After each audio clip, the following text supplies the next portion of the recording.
I think it's gonna work this time too. No Chinese too.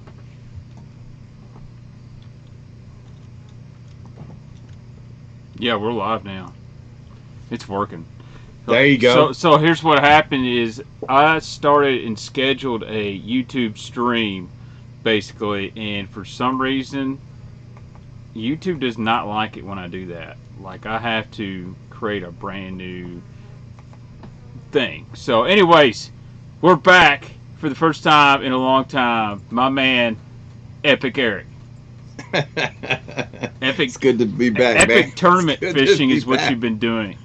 Dude, oh my gosh, I felt like I was on the road non-stop, man. Headed down to the Carolinas, man. Virginia, Carolina, back to Maryland, Virginia, Carolina. It was a blast, man. Had a good season with Scooter Lily. And, yeah, man, we got some gear. Brought home the championship, man. Show them the hardware. You know it, man. You need a Right haircut, here, by the way. Big time need a haircut, man. That's the Bojangles Classic. 2-day classic. We also wrapped up the points championship for the year. So we clean sweeped it. Free chicken for life. Do you really get free chicken for life? I wish we did. I'll be honest. I might fish that derby just for the free chicken. Just for the free chicken, man. You know the biscuits, they'll treat you right in the morning, man. Yeah, dude. How many tournaments did you fish? Whew, I'd have to count them up, man. It seemed like it was quite a few. But, you know, the Scooter's title sponsor, which is Angler's Choice Marine, that whole series got canceled just because of COVID. So we picked up and did, man, what did we do? Wow, we did the Cat Trail, Collins, and Bojangles. Those were the three main ones that we fished. So we fished the Bojangles Championship was first, and we took that. Then we went to the Collins Marine Championship, which was for a boat, and ended up in fourth place there. That was a grinder derby, man. That lake is known for some monster bags, but it was turning over, and so that scattered the fish. A lot of those deeper fish and some of the Falls Lake studs, they were stumped, man. There were 66 boats, I think. Day one, 4 boats got limits.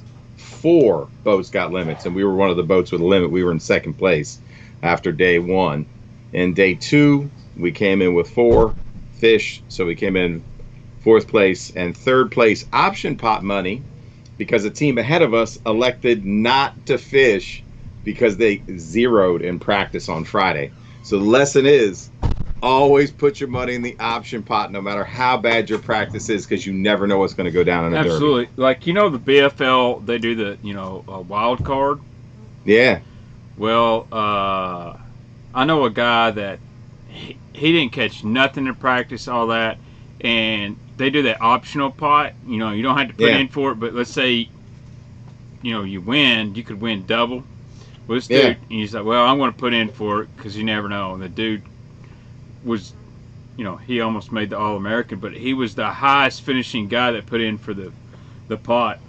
And wow. He got like, $2,500 on the side or whatever. Yeah, man. Those option pots can be big depending upon how many people, participate or don't. So we had that situation earlier in the year. I think we came in third and we got second place option pot money, man.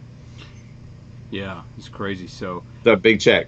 Make sure everybody smashes that like button, share, do what you got to do. I got moths in here like crazy, but tonight we're going to talk topwater with Epic Eric and Baitman Jr. He is here beside me. He loves being on the stream, and yeah, it feels good to not be by myself. But I had a buddy on Friday night too, so but everybody. What'd y'all talk about? I missed it. Pro staffs. We talked really about the fishing industry. We didn't really get we weren't bashing nobody or anything, but he's a full-time guide on Lake Fork, so definitely talked about the difference between being a pro and a guide on the water stuff. Talked a lot about Lake Fork and some history there. Talked a little bit about high school and fishing and stuff like that. Ronnie Kelly's his name, great guy, right there on Lake Fork, Texas. So he had some great stuff. How's Lake Fork fishing these days? Evidently pretty good. Yeah. That's one of the places I want to go, man. I want to do this like YOLO bass tour, man. Legendary lakes, and just head across the country, go, you know, from Maryland down the East Coast, go south, and then through, I don't know, come your way, and then head on out and end up at like Clear Lake in California. I don't want to say Kentucky Lake's not legendary anymore, because it still is. Yeah. It's just on it down. But dude, I just looked at results from a 2-dayer, and it took damn near 40 pounds to win. Wow, that's not too shabby. There was 5 bags over 18 pounds the first day. Dang. So wow, for it to be dead, it pumped out a lot of limits and a lot of good limits. Yeah, this is the time of year it starts to turn on. You know, this is basically the Brent Anderson time of year. You don't have to shut the door, Brooks. Too many bugs getting in here. That's right. That's right. Speaking of Brent Anderson, man, I've been throwing his big topwater rod, man. Loving it. It's a good rod, dude. Man. It really is. I love it, man. That rod's put some fish in the boat that got weighed in during those derbies this season, man. And certainly in the classic for sure. Yeah. Oh yeah. I'm breaking a habit here, but I've been stressed out, so y'all don't kill me. Uh-oh. Why are you stressing, man? Work. TV show deadlines. TV show deadlines. So you are on the deadline. You are on the deadline. I've done really good. You know, I quit dipping for like almost 4 months now. Wow. And I'm basically down to like 1 or 2 a day. Okay, good, man. I just had to. Anyway, that rod is the Brent Anderson Redemption Rods big topwater rod. It's 6'8". Yep. And it's like a medium heavy. Yeah. Yeah, I'd say yeah. I mean, it's got a unique action, man. It lets them eat the bait. That's all I can tell you, man. And I've been throwing it on braid, and I'm doing like a 20-pound, you know, big game leader. Not long at all, because I don't like how that braid hangs up on the front of my topwater. So I know people are like geek out because there's a knot connection. Mm-hmm. But you know what? Hadn't failed me yet, and it's held up fine, man. So, and I just love. It just works. That combination is working for me. Dude, we've already got some questions for you. Man, they're rolling in. Colin Orr says, Eric, do you have even more baits behind you? I don't think so. Nah, man, I haven't really hung anything extra up. I think they see the trophies and they're getting... Yeah, it might be. It might be. I got more. Maybe I got more baits around me that you can't see, but you're feeling it. That's a fact. Yeah. There's a few more baits around me. Someone wants to know about what's been Sean Lai, great guy here, Sean. What's been your go-to topwater this summer and fall? Man, you know, been throwing a lot of the Rico, the Rio Rico in particular. Right here, man. I mean, the Rio Rico is one of my favorite. It's the large size. Rick Clun made an excellent video on this. I did a quick little IGTV video on this on my Instagram channel at Epic Eric Official if you want to look at it. But the Rio Rico, it's a larger size. It's a big one. Yeah. And then this little bait right here, man. It's pretty tricky. It's called the Bensky. It's out of Japan. It's a jackal bait. No, jackal. Jackal. Yeah, the Bensky. And it's a prop bait with a little spinner blade, man. So it's got a lot of flash. Got a lot going on, and it's been nice to me, man. The other thing I've been loving, and every time I throw it, it gets bit. There's two different baits. So speaking of Brent Anderson, he loves this bait, by the way. This is a Johnny Rattler. Oh yeah, they don't make it anymore. That's a Kentucky Lake deal, and it's freaking nasty. Right, but the Hubs chub you may still be able to find. You can still find Johnny Rattlers. Mm-hmm. So there's a little bit of difference. The Hubs chub is a little bit wider than the Johnny Rattler. The front, you know, both like a smooth face. Both have props on the back, right? And both are 3-hook models, and both are very loud, very loud. So I threw this Hubs chub in black on the upper bay, and first cast just destroyed it. I threw this last year in the Battle of the Border on the Potomac with Billy Kramer, who came in third. First cast put a 4-4 in the boat, and then it proceeded to catch 2 more. I think we weighed all 3 of those fish in, and it's a great bait, man. It makes a ton of commotion. The fish just want to crack it. You can walk it. You can slash it. but it's something that they just haven't heard or seen. It's a big-bodied bait, big profile. I mean, you know, compare that to the Rio Rico, and you can see this is a big bait. So they like this on Kentucky Lake. Didn't know that. They like it on the Potomac and the Upper Bay. Yeah, I'm too. a big fan of the Rico. Like this one, I put some G finesse travel up front there. Oh yeah. And you know, but it's like an iridescent bone. It's not see-through. Webcam guys, y'all can see this, but dude, it's got battle scars all over it. I've caught so many fish on this, but what I like is look at that. Look at that big rattle in it. It's almost a knock and a rattle. And they just catch fish. I like the big version. Some guys really like that small. I got a small one, but it's really finesse. I mean, the small ones catch them, man. The small ones catch them. Somebody mentioned Yellow Magic, so there's a smaller size Yellow Magic, and I'll compare that to the Rio Rico just so you guys get a sense of it. So you know. Yeah. But these are spitters, right? Yes. And don't forget your old chuggers, man. Gotta have them. Don't forget the old chugger, the pop R, man. It ain't dead yet. Sometimes they want to spit, sometimes they want to chug. And you know that Rio Rico, you can walk that bait too. Yes. It's pretty cool. That's what I like about it. Super versatile, right? Very. Like, I've caught probably more fish walking it than I have just trying to chug it. You know. Right. If you've never walked a popper bait like that, a lot of it's in your rod tip. If you try to really jerk it hard, you're going to get that splash. You just want light. It's almost like tapping the water. And that's funny. That's you know, when I was throwing the Rico in the Upper Bay, I was throwing a black one on the Rio Rico, and it's battle scarred because I put that thing to work a lot this year in black. But you know, I would chug this super hard, like pop, pop, pop, and then I would like pause it and then soft walk it.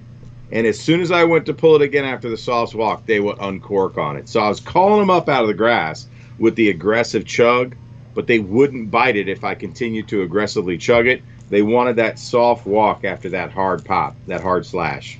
That was a pretty effective technique that day. You got any of these? Which is basically, talk to me.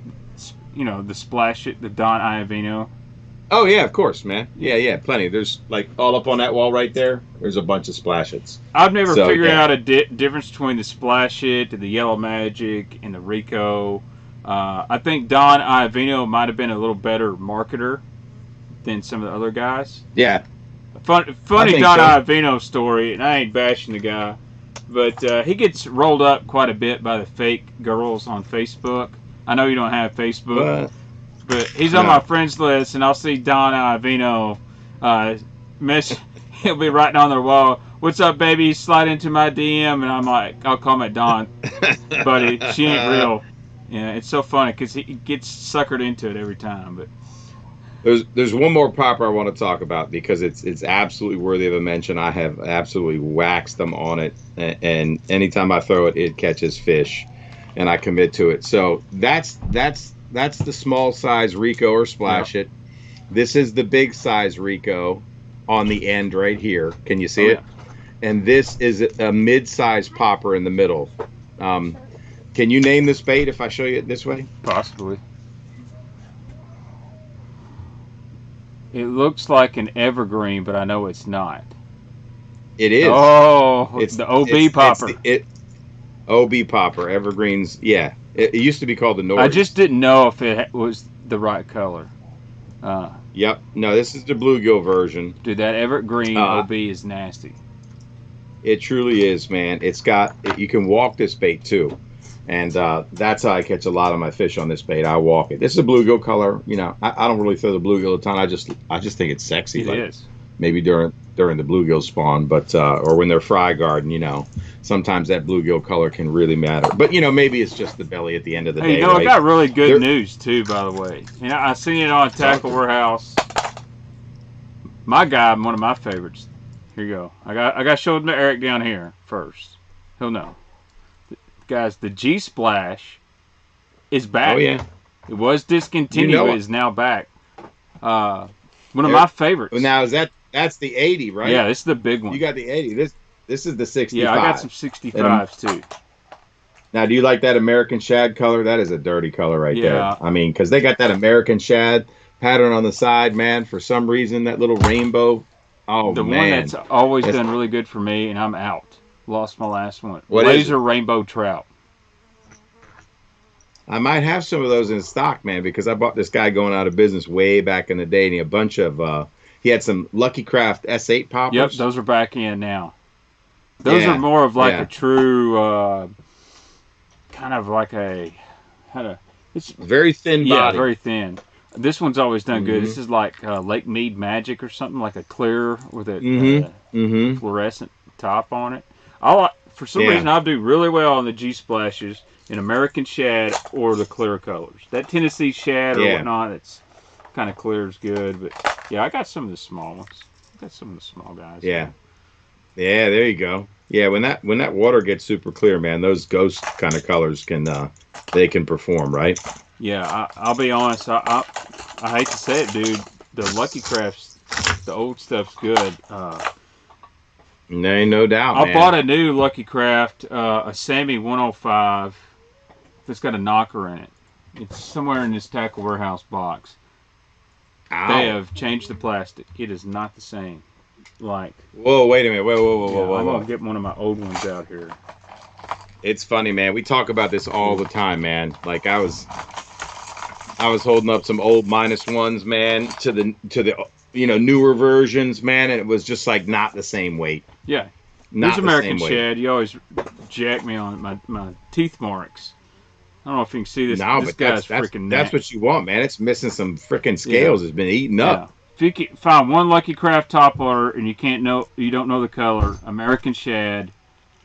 That one right there has been through war. If I can't get a bite on a walking bait, I'll throw that one out. I'll catch it. Let me find this 105 I've got here. I don't know if you can even hear the difference. It's in here somewhere in this tackle warehouse order.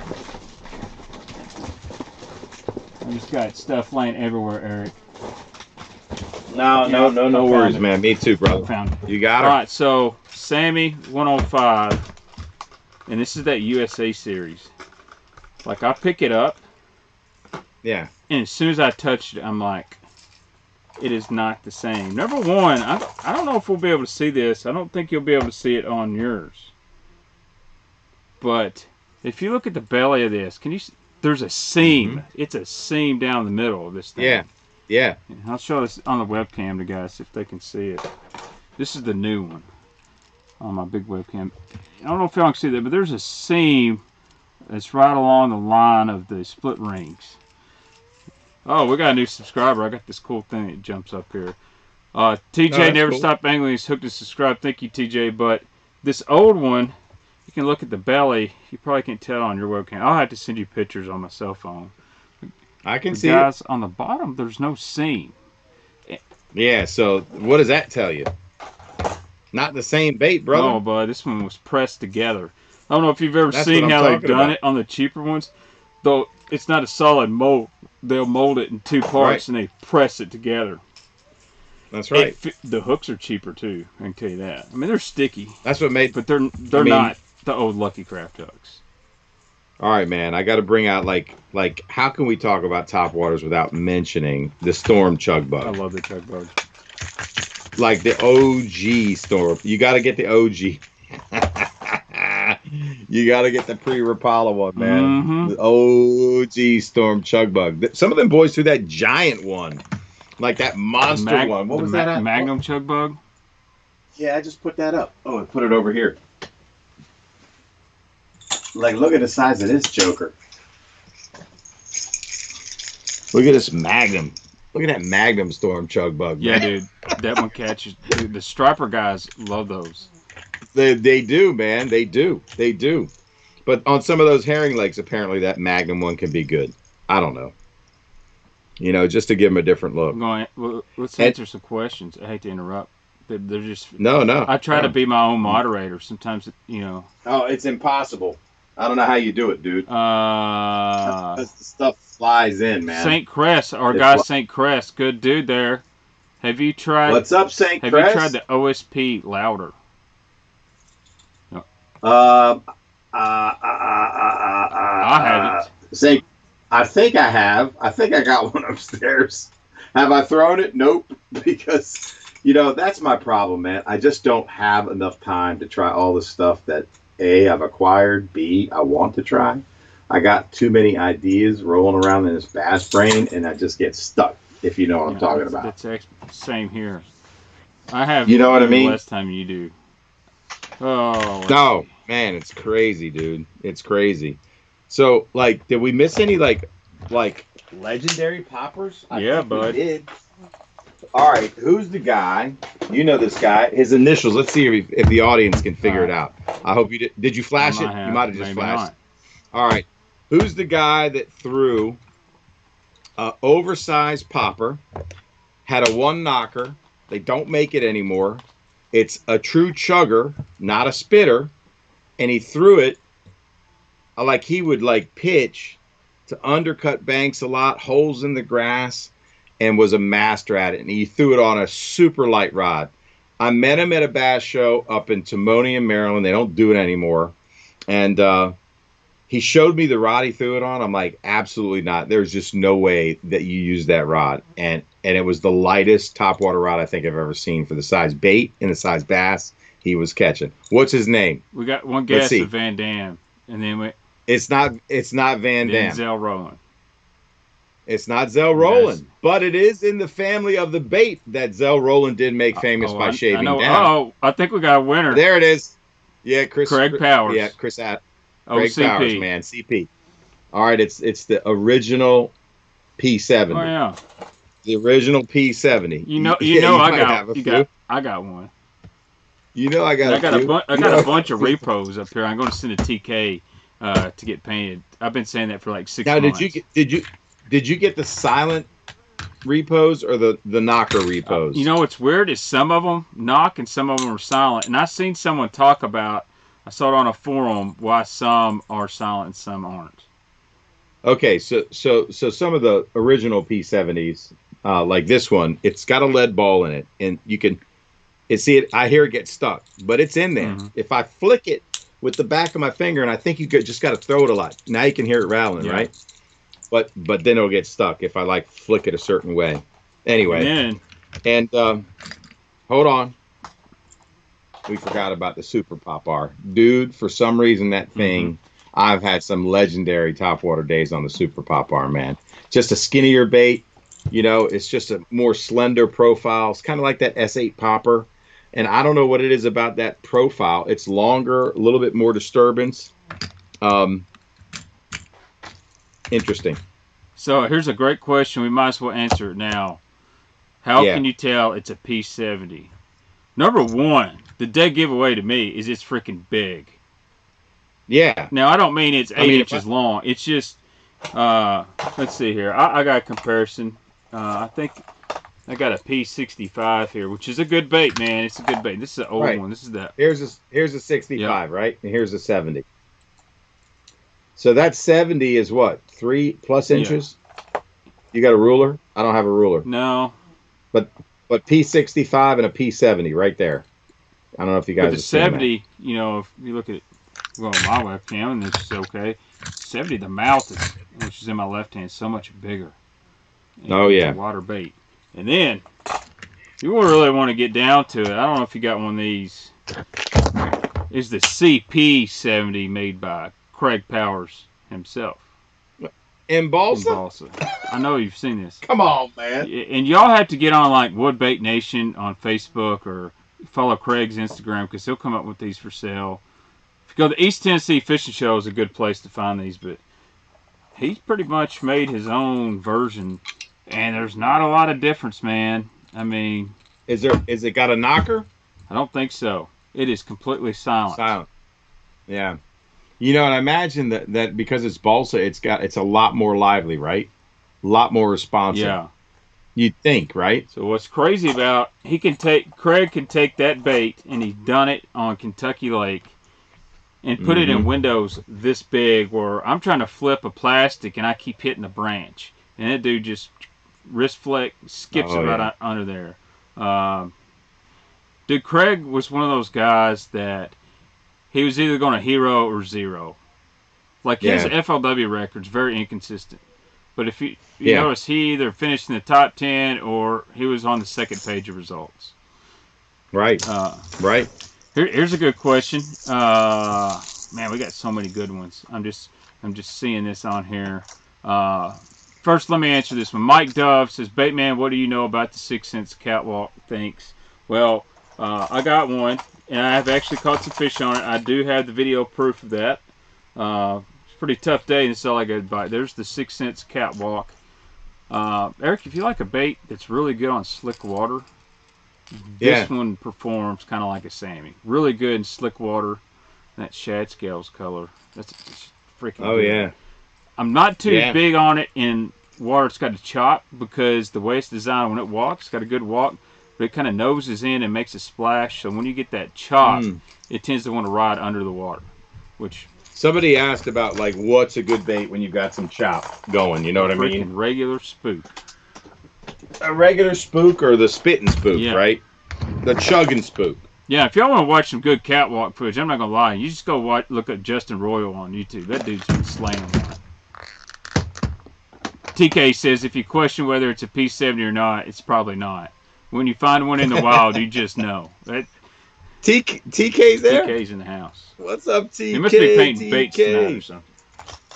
No, man, he's fishing, man. He's down in Florida. In the Apalachicola, I don't know. Something like that. Man, okay, so did we cover all the poppers that we need to cover? I don't know. I think I have, unless you... I haven't talked about this OG... I haven't thrown this in a while. Baits, man. Got any Rapala Skitter Walks? Of course. Dude, no one talks about this. Like, no one ever talks about these. The Skitter Walk is deadly. This is the first one I ever bought. Okay. Uh-oh. Did we just lose What do you like about them? Well, one that casts pretty good. Yeah. They're almost... I don't want to say they're finessey, but they're not as... They don't aggravate as much. If you just want something that has a nice plop to it, or just a boop, boop, it's really good. It casts good for being wood. They hold up pretty good. Yeah. Oh, and not a lot of people throw them. You can go behind somebody throwing a pop-bar and get a few bites. All right, so somebody just mentioned two baits we can't forget about, man. The spitting image and the popping image. Yes, I don't have any. I do. I know you. So here's... Right? Yeah. Bill Dance made it. Mm-hmm. Popping image. Dude, that Bill Dance threadfin shad color is nasty. I think I might be pulling one out here. I don't know.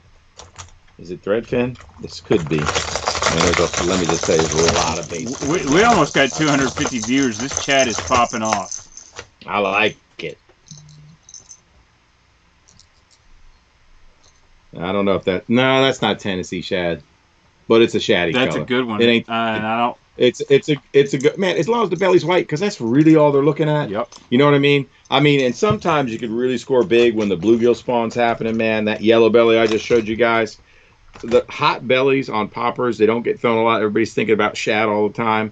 But don't sleep on a bluegill color, man. Dude, at certain times of the year, if you're around a grass bed with bluegills, man, they will pop off on And if you don't have bluegill, chartreuse. Look what I found. Something about a chartreuse color just can enrage that bass, especially if you're fishing smallmouth flakes. I think they see a target and they just have to kill it. They love chartreuse. Here's a nice little popper. You can't argue with it. And this is an OG, my color, OG, the baby chug bug, baby rattling chug bug. Oh yeah, man. Creek fishing? Oh my gosh, you can slay them on this thing. Dude, there have been times where, like, on my river system, when the bait's small, like, we get this, like, influx of bay anchovies on the tidal rivers, and they want that smaller popper, and it doesn't matter. You can throw that big Rico. You'll probably get a bigger bite, right. But if you want to get more bites, you're throwing the small Rico or the baby chug bug. You know what I mean? Yeah. Anything with a white belly, silver sides. Do you remember the theme song? Remember the Chug Bug commercial would come up and it'd be like, that rattling, spitling thing called the Chug Bug. No, I wish I could find that. That would be an amazing cell phone ringtone. You gotta find that. I used to have the Orlando Wilson Fishing Show theme as my ringtone. People would just look at me in restaurants like, what in the world's going on? All right, we got to get in some walking baits, man. Right. How about the gunfish from Lucky Craft, man? It's kind of like a spitter walker. This is like a crossover bait, right? You can walk it, but it also spits, man. That gunfish is dynamite. Yeah, let's give Lucky Craft the due here. They were kind of the first to do the hybrid spit walk. You talk about bluegill, one of the biggest bass I ever caught on Lake Barkley. This exact bait right here. This is Gunfish 95 in that ghost bluegill color. Man, a dirty bait right there, brother. It was not in the fall. It was in the middle of the summer. I'm fishing on Lake Barkley. I was actually coming in. My parents lived in this bay, still do. And I seen these bluegill kind of scatter. I knew it wasn't, shad because they didn't jump. But I seen these bluegill scatter from the bank. I tied that guy on. I made 2 casts and he missed it. And I threw back, and it weighed like 7, 8 or something like that. Oh, that's what I'm talking about. Then I love the big gunfish. The Gunfish 115. Yeah. The only problem is it's only got 2 hooks. And you can see I know, right? I got this caught in some carpet and I had to cut the treble hook out. But it needs some Epic Eric feathers on the back. But yeah, man. You know it, man. I'll tie up some feathers and put a little red in that feather right there. That's the 115 with a little feather. Right? NC Shell White. That's a good color. You're not supposed to say nothing about that color. Damn it. Remember, I work for Lucky Craft. I know a bunch of them colors. You know the colors, man. And then you got to get to the Sammy. Come on, man. How many fish have been caught on a Sammy? I mean, all Sammys of all sizes. What's your favorite Sammy size? If you could only buy one Sammy. Well, I believe it or not, I mean, you're looking at a Sammy 100. This thing is just freaking smoked. I've caught a ton on the 100, and I like the 115. I had some more, and I think my dad might have got them out of my box a little long. He might have bogarted them. Yeah, back when I lived at home and had the bass boat in the garage, my dad liked to pilfer, and, it's dad, so I ain't going to tell him no. But I like the 115, and I like that 105 because it's got 3 hooks, but I don't know about that plastic. Because you put 3 hooks on a bait, bat size, they get it. That's why I do like that catwalk from 6 Cents, because it does have the 3 hooks on it. Right. Well, there was they made a Slime, big giant. Slime Cling said that gunfish don't work, man. Slime King's just trying to keep people from buying out Tackle Warehouse. They made a gunfish, what was it, 135, but it looks more like a pencil popper. I didn't understand why they did that. Yeah. Where is that? I got one hanging around here somewhere. Yeah, it's weird. It's not truly a gunfish. I think they were going after the Ima stick. You know what I mean? I think that's what they were doing with that, right? Speaking of the Ima stick, I mean that thing got famous in a hurry, didn't it? Yeah. Which one you got, Chrome? Well, you know it, man. You're going to be throwing it Chrome, man, on them herring lakes. Yep. Got to have it. I'm going to go with Bone. Bone? Chrome or Bone? Yeah. I'm pretty much, if you ask Brent Anderson what to use, he's going to say Bone. Bone. Bone home, baby. And Brent's way better topwater fisherman than I am. I was going to try to get him on here tonight, but I texted him, he didn't answer. He did. I'm not trying to hurt your feelings, but I talked to... No, I would... Are you kidding me? I'd love to have him on. I talked to Mike Otten last week for like 2 hours. Yeah. And he was going to come up here and go camping with his son. He said, I'll come on I'll join your YouTube stream. I thought that'd been absolutely fantastic to hear Mike do some YouTubing. There's no question about it, man. Man. He told me, I've always talked, Rick Clun put up the video, and I'm not throwing shade or nothing. He was talking about how he had to go to Lucky Craft for the RC 1.5 because it could only be made in Japan. That's why Mike called me. He's like, I watched that, and I got fighting mad. And I said, all you got to do is come up on my stream, and we'll set the record straight on that deal. Set it straight, man. That's right. But, he even admitted, he said, well, at the end of the day, Rick Clun's name sells a lot better than Mike Otten's name. And I said, but still, That's right. How about the Super Spook Jr., man? Oh, yeah. Bone was always my jam in that. I like that one that it's in my box, so I don't have it with me, but it's got that chartreuse top. Yes. Oh my gosh, man! It's got that little holographic insert, which is so dirty. And what about the Reaction Innovations barely legal Vixen? Oh, and Shore Minnow, I think so. Well, I don't have the Reaction Innovations.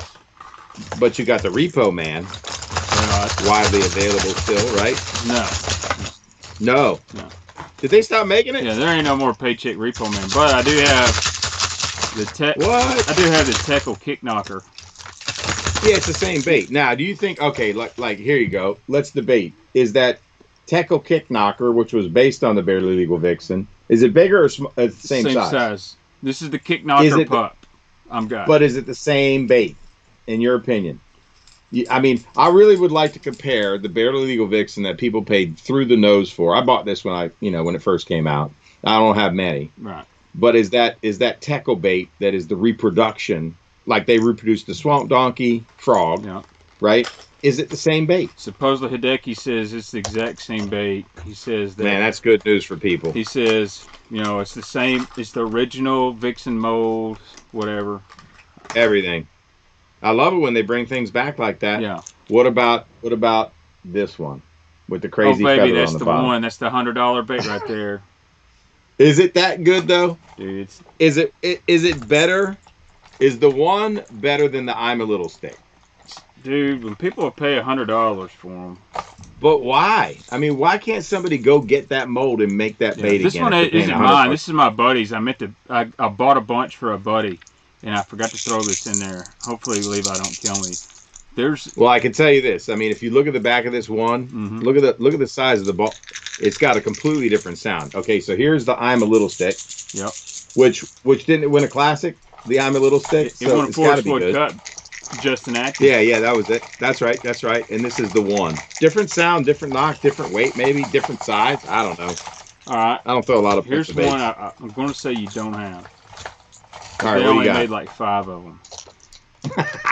Josh Herron at Reaction Innovations sent me this. I'll blame Barter Swim Bait. This is a fully chromed original Vixen. Oh, what? Yeah. Wow. I will throw this. Hang on to that one. Better throw it on 65-pound braid. That's all you got to throw. I either throw a 15-pound mono or 65-pound braid. And some people are going to ask, why would you throw 65? And our buddy Brendan tell you that heavier braid, it doesn't kink up in your spool. 30, 40-pound braid, you can backlash it and it'll kink up. But 65-pound braid, it's a little thicker in diameter, it floats better. If you do backlash, you can get it out. So Hellabass just said he sold his bone, the one, for $212. Holy crack. That's crazy. Yeah, I wish I had about 10. I need to get a new video camera. Wow. What was it? Oh, speaking of... What about the I'm a Skimmer, man? I've not thrown it. I know some guys who really like it. Don't sleep on it. They do eat it. Have you seen the new Yozuri one? Which one? I'm fixing to show you.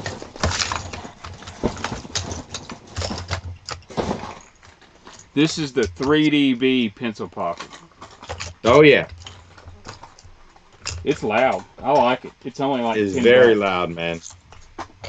We were talking about that flash and like those spooks. Yeah. Yozuri. It's got that. They said this was clear, but I bought it anyway because I love the flash. But oh yeah. Now it has a big one solid knock in it. It's not got the BBs and stuff that the little stick has. And, dude, I love the shower blow. Oh yeah. Yeah. Ain't no question about it. You know what makes that bait really good is because you can walk it super fast. Yep. It ripples decent. This is the only one you need. I mean, I got another color I like too, but Bone SB 125. About 2 or 3 years ago, you could not find this sucker anywhere on the Tennessee River. But you really? Did you notice that sound? Oh yeah, Does man. that not have that man. kind of Vixen, Repo Man sound to it? Just one that'll aggravate him, man. That hard one knock, man. There's no question about it. It doesn't sound like a solid knock. It's just the pitch is a little different. Mm-hmm. Yes. And of course the shower bowl, that mouth has got those little, I want to call them teeth, and it digs the water and makes it spit. And these hooks are super sharp. I don't know what they are, but they're super sharp. Now, what about like, you know, we haven't even touched on any wake baits, man. Is that a topwater bait? Mm-hmm. Old Octafo threw that one, man. Oh yeah. That's the Mimic. Oh, Mimic. That might have Kelly Stooksbury. That's right, man. Is he still around? Yeah, he is. I seen him post on Facebook. I put that little VMC bladed treble on the front. What do you think? I think that's gonna be nice. Yeah. Yeah, here's a wake bait. This is a mass-produced one. This is different. This is that Surge Shads, the Scott Suggs bait, Berkeley bait. Oh yeah. It's kind of modeled after a lot of money, man. Like a fucking redfin. Yeah. Right. Yeah, man. Lake Cumberland. That's the deal. Those guys love those long A's or the redfin. You know, you take the long A. Yeah, they used to take a long A and melt the lip, man. Absolutely. And melt it down, right? And you know, I guess it was what, like a pre-spawn deal? Hey, back to the Sammy. Here's one that's old school. I know they don't make anymore. Someone said they like the Sammy. Oh, snaps. Like the Sammy 65. There you go. And that's that Joe Thomas autograph one. Those are really hard to find. Oh, that's nice. Yeah. We got. I like some of those special run colors they made for the Signature Series Lucky Craft, man. Mm-hmm. They were really nice. No question about it. What do you got on your face? Right. Come here. You want to sit in my lap? No. The bait girl's here. She's just outside camera. Come over here and say hi. No. No. All right. We want to talk about wake baits. This is fun about wake bait box. Oh man, getting out the wake bait box, man. We talking MS Slammers. A lot of people have been talking about the MS Slammer, man. I'd have to go upstairs to get the old wake bait. What are you doing, Neely? So, what do you consider? Plopper, a buzzbait, or its own category? Ah, man, I think it's its like own category, right? Yeah, it's got to be. It's got to be because it floats. It doesn't float. Not that you're stopping a plopper, but you know what I mean? Yeah. I mean, it's its own category. Hey, before we get off of walking baits, I got to show you this one rarity, okay? Mike E. Step. You know him, right? Yeah. Crankbait maker. He made a topwater bait. That's out of wood, bro. Balsa. I like it. I won't put it in the water. I can't. It's like I just can't bring myself to throw it. But maybe I should. Whew, we're up to 450 viewers. That's crazy. Bait girl, you gotta say hello. Come here, give me hugs. No. All right, what's your Hey, you know what? Size? We forgot to go over, Eric. I hate to stop you. I'm gonna moderate. Yeah. Gotta get these big guys out. Oh, the punkers. Oh. Hold on. Oh man, you got an Amazon pencil? Yes sir, I do in my left hand. You like that, Neely? Don't touch me, it's got sharp hooks. An Amazon, evergreen Amazon. I got one. Yeah, dude. That guy right there. So when do you throw the giant walker? I actually throw a giant walker when they ain't biting a whole lot. Because if you're going to catch one, it's going to be a big one. Right. When these fish get on these gravel bars. Oh, God. Like that bunker right there. Is that the 6-inch? That thing, it is, man. I guess, man, maybe for stripers, but this is a California bait for what, double digits or something? Yeah, dude. I mean, look. Why not this? Why wouldn't I bring that onto the Potomac, man, when the big gizzard shad are rolling around? Would I get a bigger bite? Yeah, I mean I've never done you it. cannot I've use never your done Brent Anderson rod. I can't use my Zelro No, Special. of course, man. I have to get a, I'd be throwing it on braid, I suppose, or 25-pound, right? My purple one. I don't know, man. Yeah. So Justin over at Black Dog, he made this one for me. It's kind of like a purple sexy shad. This one's the wood. It's giant. Yeah, this is the wood too. These are giant, man. I mean, it's crazy. But they're crazy, man. They're crazy giant baits. And then you got the Strike King Mega Dog. Oh yeah. And it's almost as big, if not bigger, than that Amazon. But here's the deal. This is what I was told. A guy by the name of Ray Hanselman. I don't know if you've ever heard of Ray. Yeah. The only guy to win 4 Strand Series in a row. So he guides at Amistad, and he was like, I can't get these fish to come up on any other bait. And then he picked up the Amazon. You could see these fish, and he said they would just come up and crush this thing. Isn't that crazy? We're talking big fish. Yes. And then all of a sudden, he just told him, you've got to make a sexy dog bigger. So my buddy Crispin over at Strike King, he gave me the very first prototype Mega Dog and fished it and then had it painted, and then here we are. And it's a great bait. Do you throw it? Yeah, I do throw the Mega Dog. Actually, I'm not a big fan of the sexy dog. I don't get the same action of it as I would a Sammy or Gunfish. But the Mega Dog, it's got the right deal to it. Right. The Punker has got a real wide glide. If you ever thought it's a real wide. Yeah. The Amazon has a good glide. Watch your hands. I think that was the genesis of the Whopper Plopper, right? Was Larry Dahlberg created it for musky fishing, and they were catching giant bass, so they released different sizes for the bass fishing community. Hey, this is for Robert Linson. Robert, there's your spitting image, man. Sorry, I couldn't get it handily, so I just brought it out.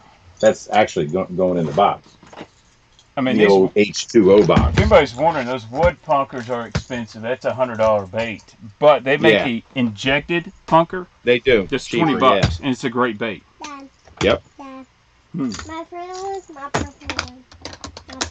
Your favorite's the purple one? Yeah. You are my daughter. Of course. Let's answer some questions. I feel like we're going at such a rapid pace. You may have to go to bed. That'd be why. Jackal Mikey. Good one. Those are hard to find. They are, man. I think they come back out with it or something. Let's see. Mikey Jr. Yeah. Man. What are those older Sammys worth? They're really not worth that much, I don't think. No. Because they're so mass produced. Yeah, they produce. Slingshot Life says, I mean, you guys are the head bait guys on YouTube. I don't know about that. I think I don't do anything else. I've just got an affliction. Yeah. Since I've been a kid. Dude, I've seen so many people that know much more than me. The Noisy Docks from Evergreen. Boom, yeah, man. Mike Buka that makes bullshit said that is one of the best wake baits on the market. So if Buka's saying that, you know it's good. Yeah. There's so much. They brought it back. Yeah, there's so much bait behind the guy that he could never use it at all, even if he fished every day of his life, 10 hours a day. That's true. Listen to that Noisy Docks. It is noisy. Mm-hmm. That would just probably get murdered, man. Post spawn, that baby bass color, dang. Oh yes. And the Wade Hog. Somebody was talking about the Wade Hog by Toxic Baits, man. Dynamite. Yep. Someone said they caught a big one on the 6 cents Mag Dog. That's a good bait too. It's a very big bait. I always forget about the Mag Dog. There you go. Oh man, I've been trying to get some of Caesar's baits. I'm not paying flippers prices, but yeah, I'm always late to the drop. He makes. What's up, Adam? Adam Cawley, what's going on, man? Just glad to see. I see you out there. We might hit it tonight, bud. We're at 532 viewers. What? On a Sunday night.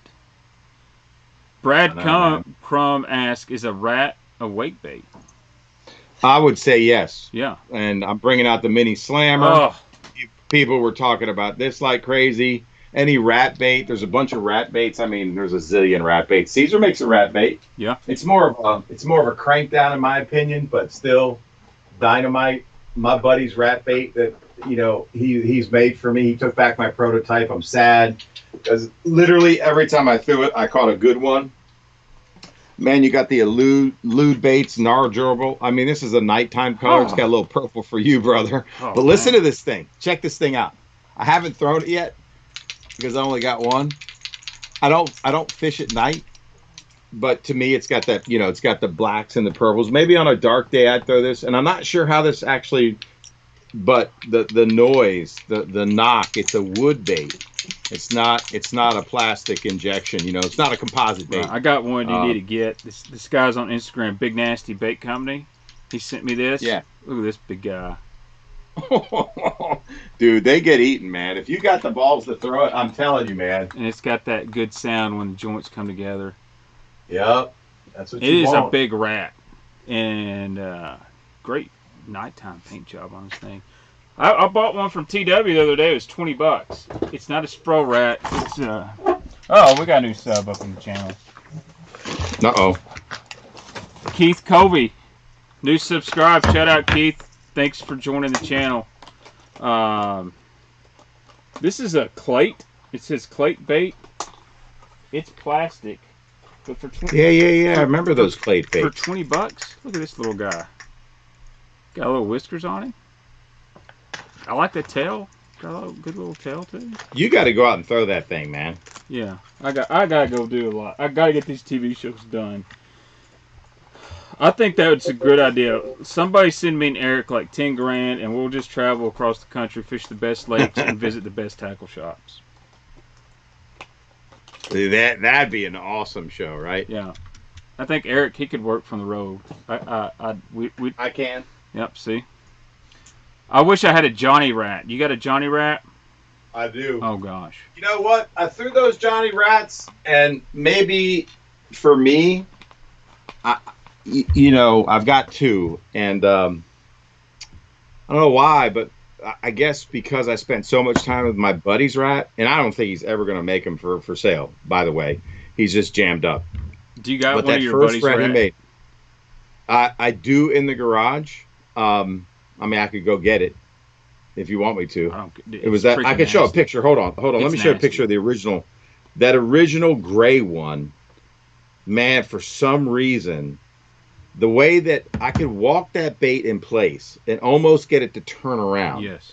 It's made out of wood, and the buoyancy, it's so responsive. I can crank it down and burn it, and that thing will hunt. I've caught him cranking down. I've caught him walking it. I've caught him like slow waking it and a stop and a start. I've caught them all different ways that I've cranked that bait and worked that bait, and it's just got the right size. It gets a lot of bites, which is very interesting to me. And that color, there was nothing to it. It was flat freaking gray with a sherbet floating worm. The old sherbet. Oh yeah. Floating worm. That was the colored tail we were throwing on it.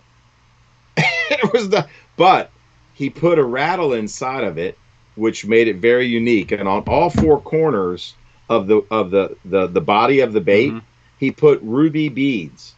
And so those ruby beads click together. So you got a rattle inside and then you got the ruby bead action going. So it had rattle. It was super responsive. I don't think you can get that same. It's kind of like a balsa crankbait compared to a plastic crankbait. Right. No plastic crankbait can ever match the action of a hand carved or a balsa bait. Right. It's just got secondary action.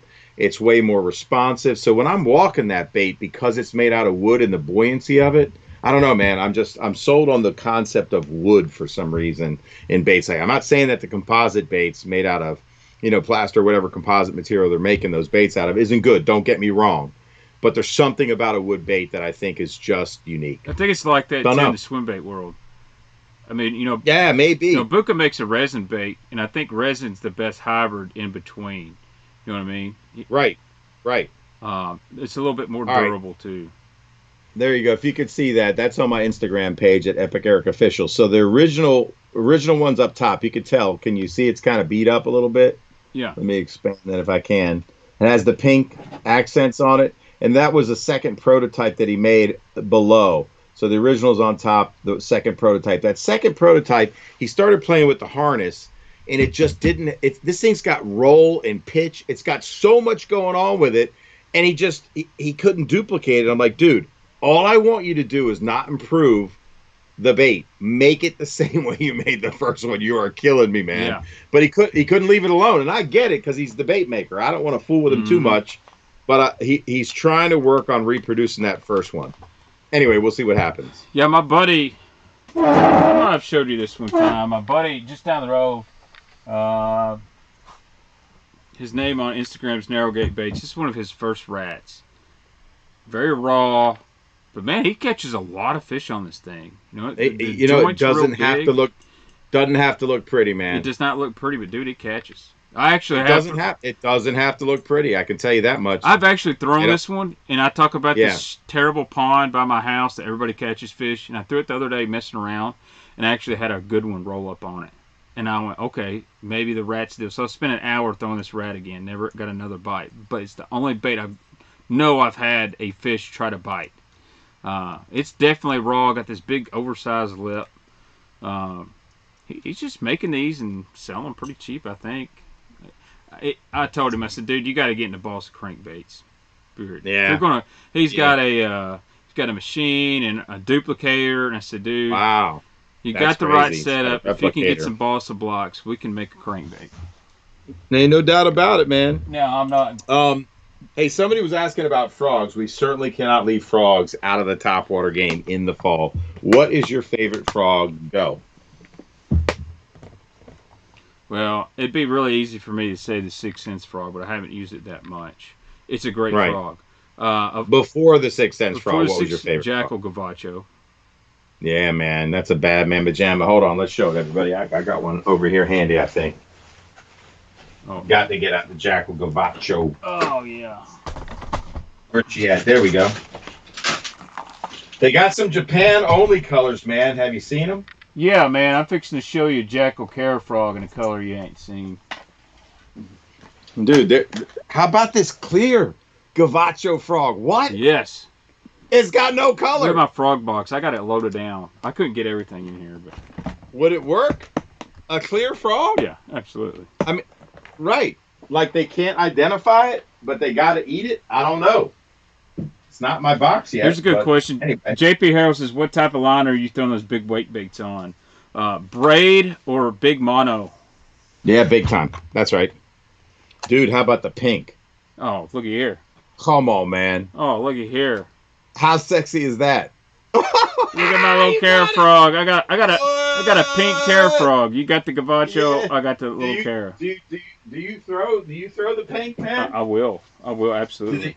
Do they eat it? They gotta eat it, right? I mean, it's no different throwing a red. And then hold on, man. We got to get to the buzzbaits at some point, because if you don't have a buzzbait tied on right now, you are missing out. So, hey, do you want me to show everybody how I tune up a buzzbait? Yeah, just a second. I got a $5 make you holler from Sean Ha. Appreciate it. He says 150 viewers when you solo 617 with Eric. Sounds like you got to have him on more often. I do got to have Eric on. He does help the views.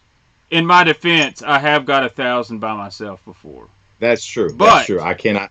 It feels a lot better when I've got Eric here. Because when I have to go take a pee break like I'm fixing to, I got somebody to carry the show. Eric's carrying it tonight. I'm just trying to keep up with him. I'll give credit where it's due. Hey, man, this buzzbait right here, I'm going to give a little shout out to my buddy Brian Breezemeister, man, from Bass Alarm Buzzbaits. Just hate to interrupt. It's on you. I got to pee. You do it, man. You do it. So in my tournament trails this year, and I did a little Instagram video, if you guys want to check it out, at Epic Eric Official, and I broke down how to modify this buzzbait. So this is a Bass Alarm buzzbait, Brian Breezemeister. Check him out. He's on Instagram.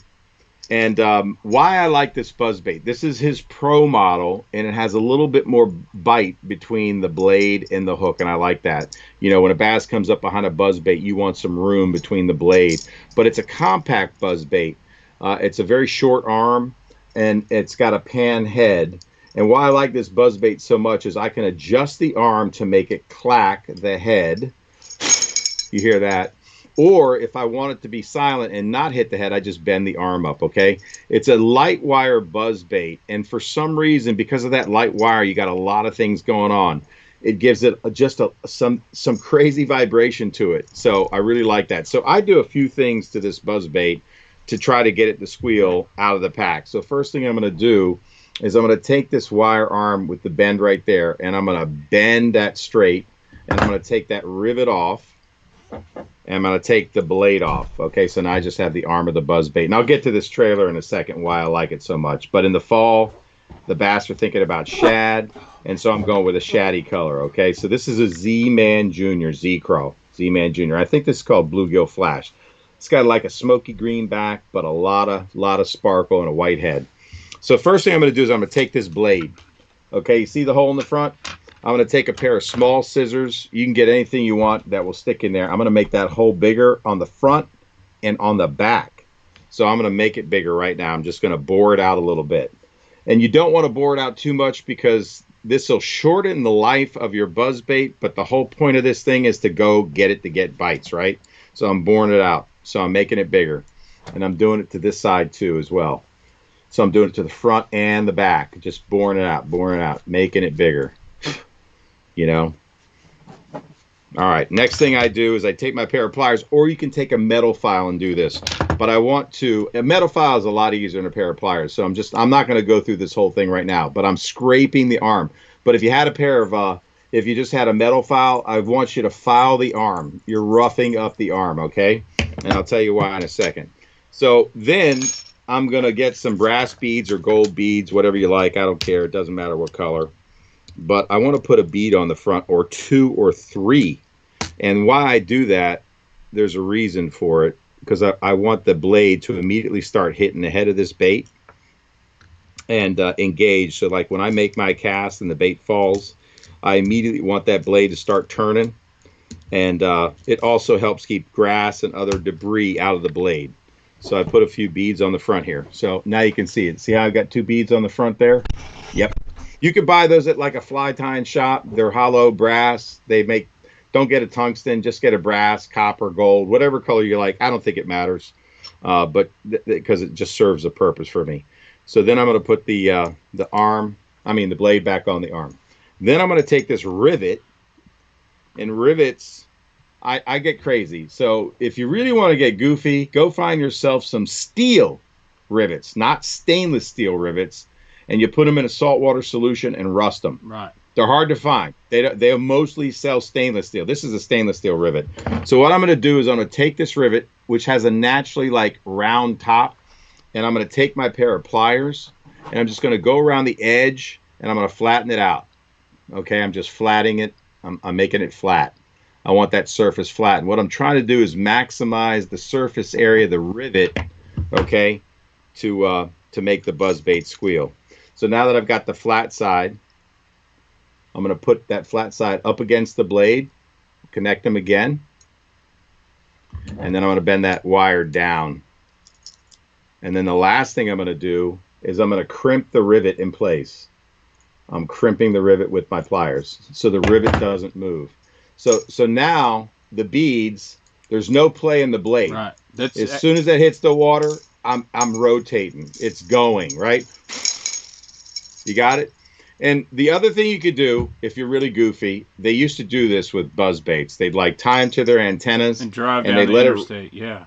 Right. The other thing you can do is you can kind of hang this, or you can hold it if you're really nutty, and you got 25 minutes. Hold this in the sink underwater and let the blade just spin under that water. You can also like tie it to a water bottle with rubber bands, and you can do several at a time and put it in the tub. Waste a lot of water doing that. But I promise you, in about 15, 20 minutes, that thing will start to squeal. Mm-hmm. Once you get the squeal going, you know it's right.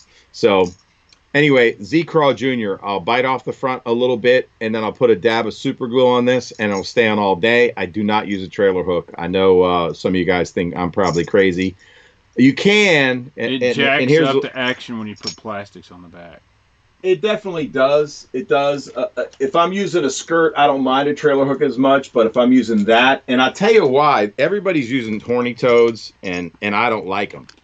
And it adds way too much bulk. I cannot get this small little buzzbait. And I like a smaller buzzbait in the fall because I think, if you think about it, in the fall, think small. This just gets a lot of bites. You can throw a bigger buzzbait probably for a bigger bite, but I'm looking for bites. I'm looking to put fish in the boat. You're looking to find some fish too.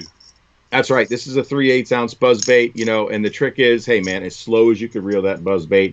That's why I prefer the trailer. I'm not saying they won't eat it if you burn it. I'm not saying they won't eat it if you speed it up.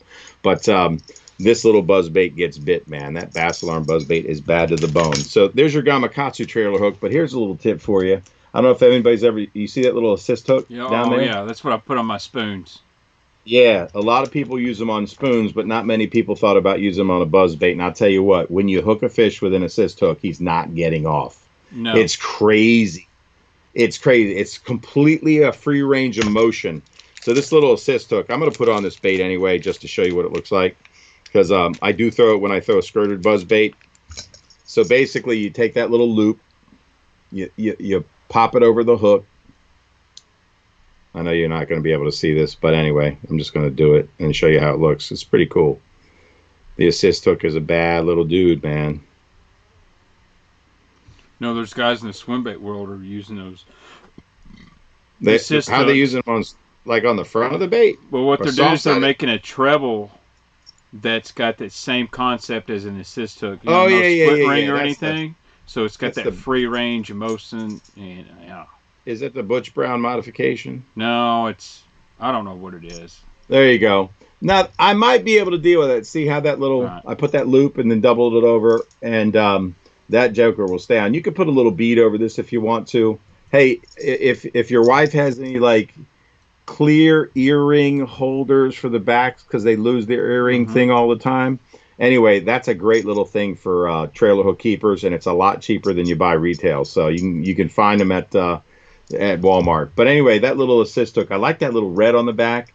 That might not impede the action like that big bulky one, but I bet that little hook is going to catch one of those tails. Right. Anyway, but that's what it looks like. It's a bad. You always go to your archer shop. If you got a boat, the peep sight tubing material. You can buy a foot of it for $1. So you can buy a foot and put it in your box, and you just cut what you want. But dude, I tell you what, the one I like. Yeah. Now it's a bigger profile. This is the Accent Jacob Wheeler Buzz. Oh yeah. The game changer, as they call it. That's right. But I put the. Oh yeah, there you go. Nice. Put the spicy beaver on the back of it. Yeah, man. Dynamite. Oh man, that's the deal. Now it is compared to with that bass alarm. This is a lot longer. Yeah. Buzz bait. Yeah. Yeah. This is just compact, man. When the bait's small, I like a smaller compact, and this will come through that shore grass. It'll come through, pads. It just because of that pan head. So that Wheeler buzzbait's a great buzzbait as well. So you ever throw the old plastic blade? Yeah, man. I got some plastic blades. This guy right here, I think this is actually a Producto Lures buzzbait. Mm-hmm. What I like when it's super tough and there ain't no wind, and everybody's throwing headbangers and squealers. Yep. Old plastic blade coming through there. It's just so subtle. They get bit. There's no doubt about it, man. No doubt about it. All right. See if you can name this buzzbait. Oh, God. It's not. Who knows this buzzbait? It's not a booger, man. It's a squeaky dolphin. Oh, yeah, it is. That's right, man. This is the legendary squeaky dolphin. Reaction Innovations. How come he doesn't bring it back, man? Yeah, I'm wondering, if Hideki's making all this stuff that was basically... Or tackle all the reaction innovations. Where's the squeaky dolphin at? So they put a brass bead in the head. They got that crazy little eyeball on the bottom. There's some baits that have attempted to mimic this. There's some clacker baits that have tungsten beads in the arm, and they've welded little spots so that the bead can't move and it can hit the blade. But the squeaky dolphin, man, it's got that brass rivet in the middle that you can adjust, and this arm, this top arm, was like it's like a screw. Yeah. This thing has threads on it, dude. So Matt Pengrek and I were talking about this bait, and it's got a big bite. You can see the big bite, but it's still compact, right? So the Squeaky Dolphin, people like pay, I don't know, 75, $80 for these baits if you can even I find. think he just lowballed it by like $50. I might have. I don't know, man. I don't know. But I'll stick with my, $6.99 bass alarm. You're talking about the Mega Bass, the new one. This is I know that one. Don't talk about don't talk about that. But there's your little brass in the middle of the. Yeah. That's it's a nasty buzzbait. It is $20 though. It is. It is. I'm telling you, some of the best buzzbaits you can buy are those ones you find at mom and pop shops. They're up on they're not even in packages. You say $4. Mm-hmm. Dude, those catch them. Because usually, I always talk, we like high-end components and all that. Buzzbaits, like the crappier stuff you put on them, as long as they got a good hook, those are usually the better ones. Yeah. Absolutely, man. No, but, hey, man, as long as you're throwing a buzzbait, it's got to be, it's good. Someone says, but who makes the bass alarms? Brian Breezemeister does. Okay. And that's Bass Alarm's its own company. It used to be called, what was it? Chatterbuzz before Bass Alarm. Oh, yeah. I got an original one in the pack. Yeah, they're very similar to a crocodigator. So the Chatterbuzz was the original bait. It was from R&S Baits, and they got sued, so they had to change the name, Chatterbait, right? And so the gentleman that founded this company did pass away, and Brian bought out the remaining inventory and now has brought it back. So, and he's got some different models.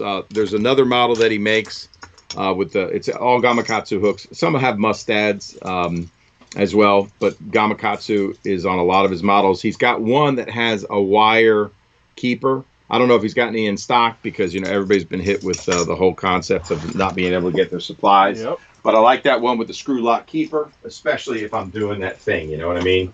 With I've got one here. With whatever trailer you like. I believe I've got one here. Do you? I think this is an original one. You tell me. I think somebody asked about the Mikey.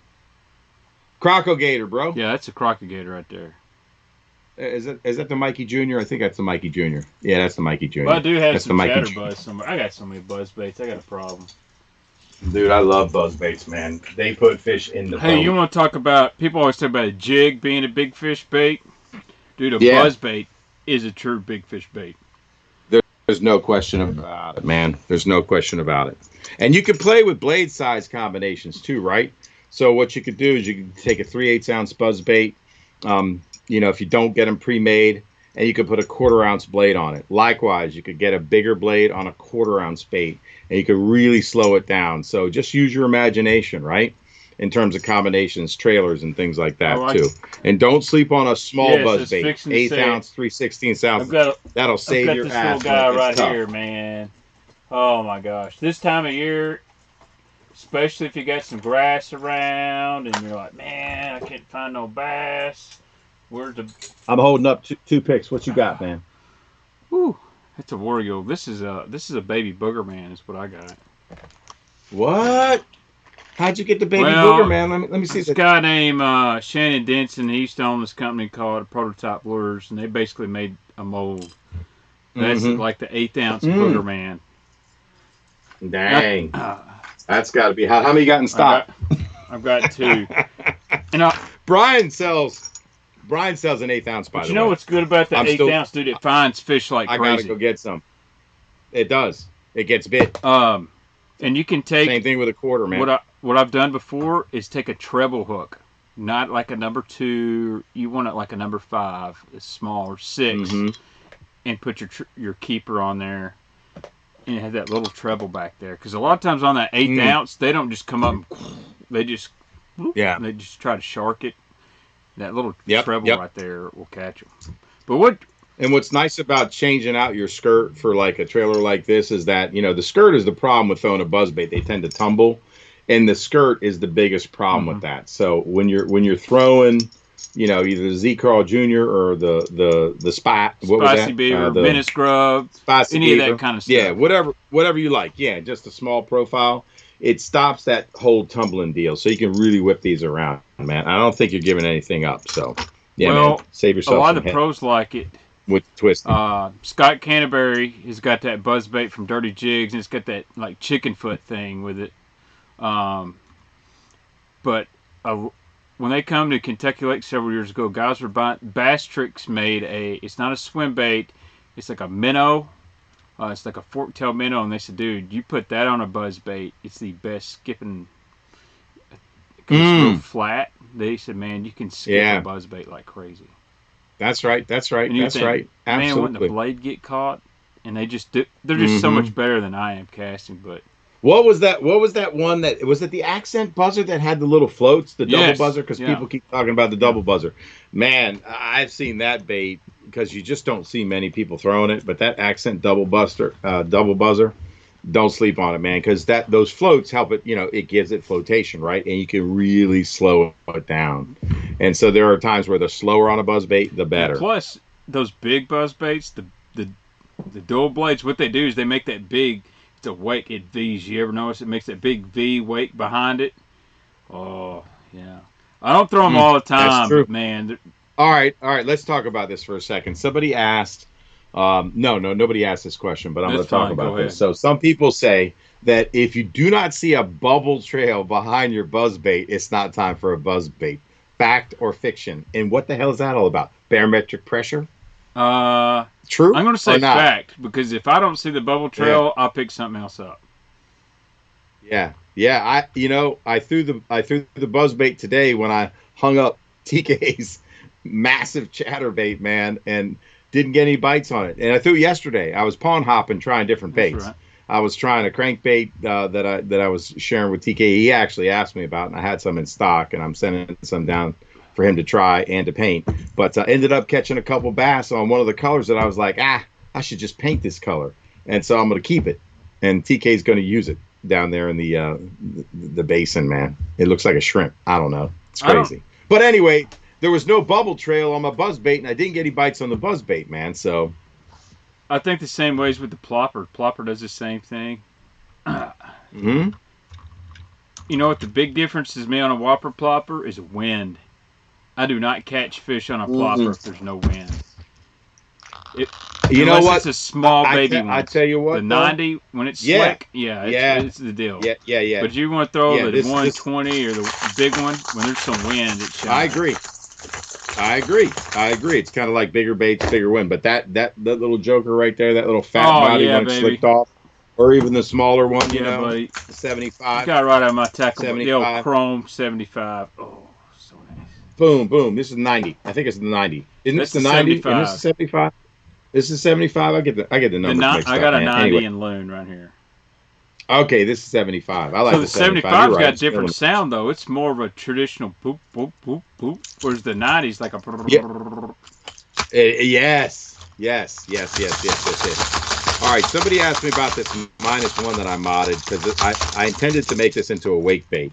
So my buddy Steve Chaconis, Captain Steve Chaconis on the Potomac, he's been guiding on the river forever, and I've fished with him forever. So this is the regular -1. This is not the baby. It's not the mid. It's the -1. There's an article that Steve posted about how Charlie Campbell, the godfather of the spook, and if you're into spook fishing, read his article. It'll probably send you on a goose chase for some of the original spooks because the original ones were made different. You talk about wall thickness and construction and responsiveness, the way they changed the spook over the years. Anyway, that's a whole nother show. But so I drilled out. You can see where I drilled it out, right? You see I drilled it out in the belly, and I drilled it out right behind that first hook hanger. I did paint it up. But I drilled a hole there with a drill bit. I think it was, I can't remember the size of the drill bit. It's in an article. I can, if you're interested, let me know. Anyway, and I took the 2 ballast weights out of there. I saved them, drilled another hole with this chamber because that has a lot of BBs back there. And I put those 2 ballast weights from here in the back. It was supposed to make it a waker. It does wake. Maybe I was reeling too fast. I wasn't being patient with the bait. I did catch a bass on it the first time I took it out, by the way, in my little test pond. And in any event, man, this made this bait super wide, wobbling, hard, thumping. I haven't spent a lot of time with it, but, you know, look, dude, I live on grass rivers like crazy. I'm so stoked to go out and try this modification this fall. You know, I've got a championship coming up on the river with Billy Kramer, Battle of the Border. It's the top 50 teams from Maryland and Virginia. It's invite only. John Duarte is the captain of the team this year and invited me and Bill back to fish it. We came in third last year, and Maryland took the trophy back from Virginia. Go Maryland. There you go. In fact, 2 guys from Maryland won it, Dave Wilder and Tom Baitman, who I fish his Wednesday series. Didn't fish many Wednesday series this year. Just got funky because of the whole COVID thing. But anyway, yeah, man, we're going. We're going to do it. So that might be a player. I don't know. Just depends on what happens to the grass between now and October 24th. So stay tuned. Shout out Neil Conrad. Just dropped a $20 make you holler. Wow. Thanks, Neil. Definitely appreciated. From the way you just described that, man, it's -1. You basically made a 6 cents movement 80x. Yeah, true. Have you thrown that bait? True. I have. It is a wide. It's kind of its own category there. Truly is, man. Truly is. I would like to see them scale it down a little bit. Yeah. 50. Because, I mean, it's a big body. Yeah, it is. You need to go to Mike's Tackle World with me, where I made the video. They have the largest stash of baby one and baby in -1s you've ever seen.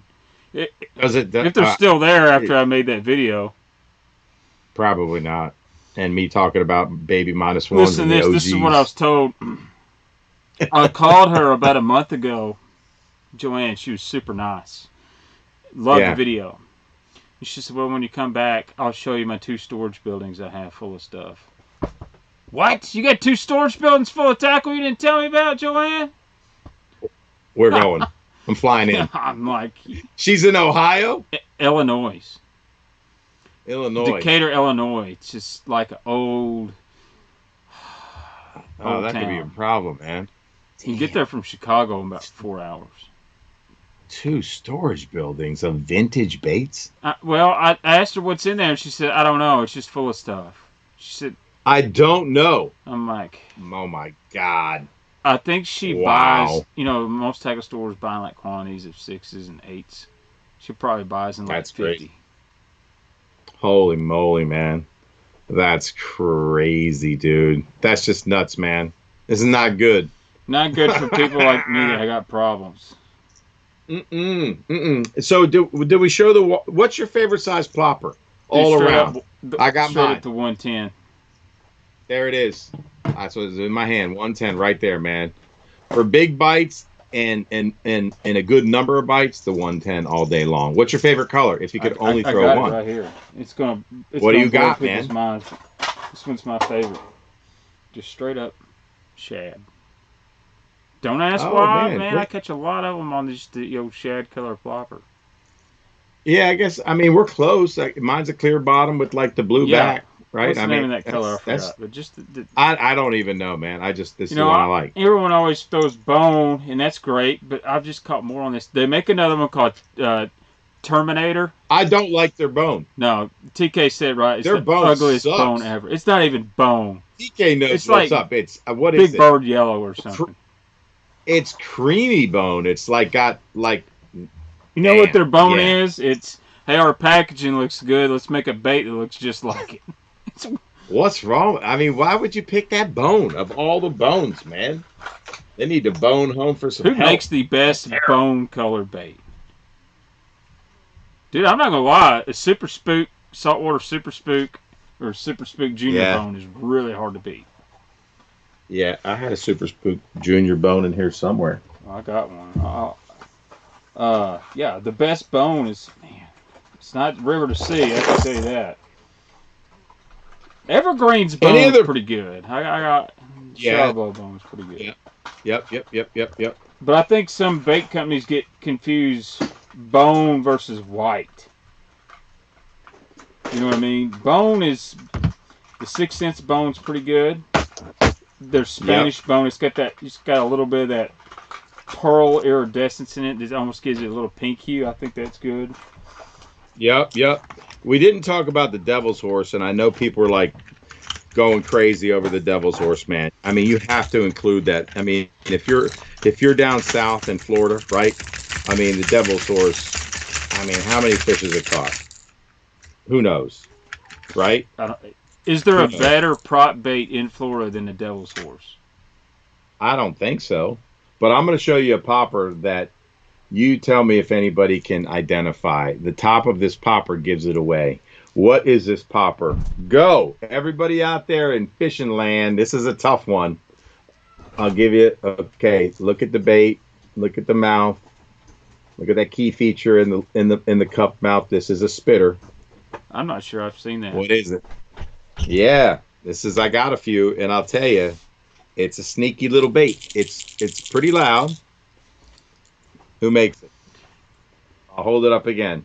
It's got a red hook on it. It looks like a man's. Oh, tackle craft. That's cheating. TK. You know what? TK, I wasn't sure, but I thought it was a man's just because of that scaled side. Man's did a lot of scaled side. Yeah, but what's the name? Everybody got the make, but what's the name of it? Loudmouth popper? Nah. Okay, Nope. That was just a guess. Nope. It is a man's. Okay, so everybody saw it. They probably saw the man's written on the side of it. No, I didn't give it away there. But what's the name of it? Come on, TK. Nobody's got it yet. Man's is correct, but I want to see the name. We got 830 viewers. Somebody's got to know the name of this thing. All right, I'm just going to let that marinate for a little bit, and then I'm going to talk about, all right, where's that little bait? Where's that little bait? I brought it out. This is another one. All right. When the bite gets tough, and when it's slicked off, man, apparently, and I've never caught a bass on it. I don't think I've ever thrown it. But what is this bait? It's got a little propeller on the back. Egg? Nope. Okay. Who makes this bait? I haven't seen it yet. James Barron said that was the Spitting Man. I don't know. Is it? Not Chug and Spit. Chug and Spit. Yep. Mm-hmm. That's the Chug and Spit, man. Tacklecraft. You go to the head of the class, as always. Damn. Tacklecraft. We gotta get TK on here. We gotta get the Fatal 3-Way going. We do really one day. I would love it, man. Wire him in right now. He's probably just down in Florida drinking a beverage. How do we get him in here? How do I do it? I don't. It just depends on what he's. Can he do it? TK, can you come on? What's this one, guys? I don't know what that is. You're going to stump me a few times. Somebody said an arbogast. No, it's not an arbogast. It's very similar to this bait, which is made by a legendary lure company. Right? A legendary or legendary lure company? This is a legendary lure company. Who made that bait? Dude, you're killing me. I don't have that many prop baits. My prop bait game is weak. I have to hide the name of it, but it has a spin tail too. Doug Hayes says PH Customs. But... Nope. All right. You've got it stumped, Eric. This is a Viva. A Viva. And this is a bag. Oh, Colin J chimed in right before he said that. He said that was a Bagley. Yep, Bagley. There it is, man. Hey, speaking of Bagley, man, this Bagley. Isn't this the rat fink? Is this the rat fink? I think it's the rat fink. Speaking of Bagley, I had a guy call me. How about this little Bagley? You ever seen that one? I have. That's nasty. Yes, the spit and twitcher. Now that hook on the back is nasty, awful, and I advise you to remove that thing. Of course. I'll be honest. We're talking about ideas in the fishing industry that didn't go over really well. That treble hook sure set. Was terrible, right? You would surely set one into a brush pile with that thing. I can tell you that. And that's okay. There's always going to be some misses. There's that bone. There's a little bone for you, a little orange. Oh belly. Yeah, that's got whose autograph is on that? Bill Dance. You know it, man. It's the Bill Dance autograph series. Jimmy Houston. I love the Spooks. Oh my God. Ones. Yeah, dude. Hold on, man. I got one in a flea market for $1 a few weeks ago. Oh my gosh. Man, just laying around. What the heck? Is this the... No, that ain't the Jimmy Houston. There was a Zell rolling one and a Jimmy Houston one. What do you got? Yeah. What do you got, Baitman Jr.? It says Dear Santa. A Dear Santa letter on here. Dear Santa. What? Baitman Jr. wrote a Dear Santa letter. decent. I want a watch and a PS4 and All right, speaking about wake baits. and That's not a Chan wake. That is Nope. the Shimano. and a gaming. Yeah, triple impact, bro. Baby. And a YouTube. Mhm. Basically, the Chan wake was brought back out because so many people wanted a triple impact. That's right. What was your favorite size triple impact? Just the regular size. Right. Man, we forgot some mega bass walkers, man. That, you know, arguably like back in the day. Look, I'm going to be really like, honest with you, Eric, and the people watching this. I'm not a fan of the mega bass pot max. Can't catch jack on them. No, no, I'm talking about the Dog X. Oh, yeah. Yeah, Dog X. They make a mega dog, too. That's a really, really big one. They do. Yep.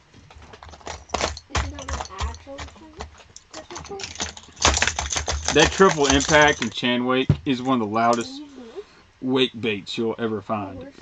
For the size, No doubt you don't about have to it, have this man. big, giant, great one. Supposedly, Depths has a new wake bait that's really good, too.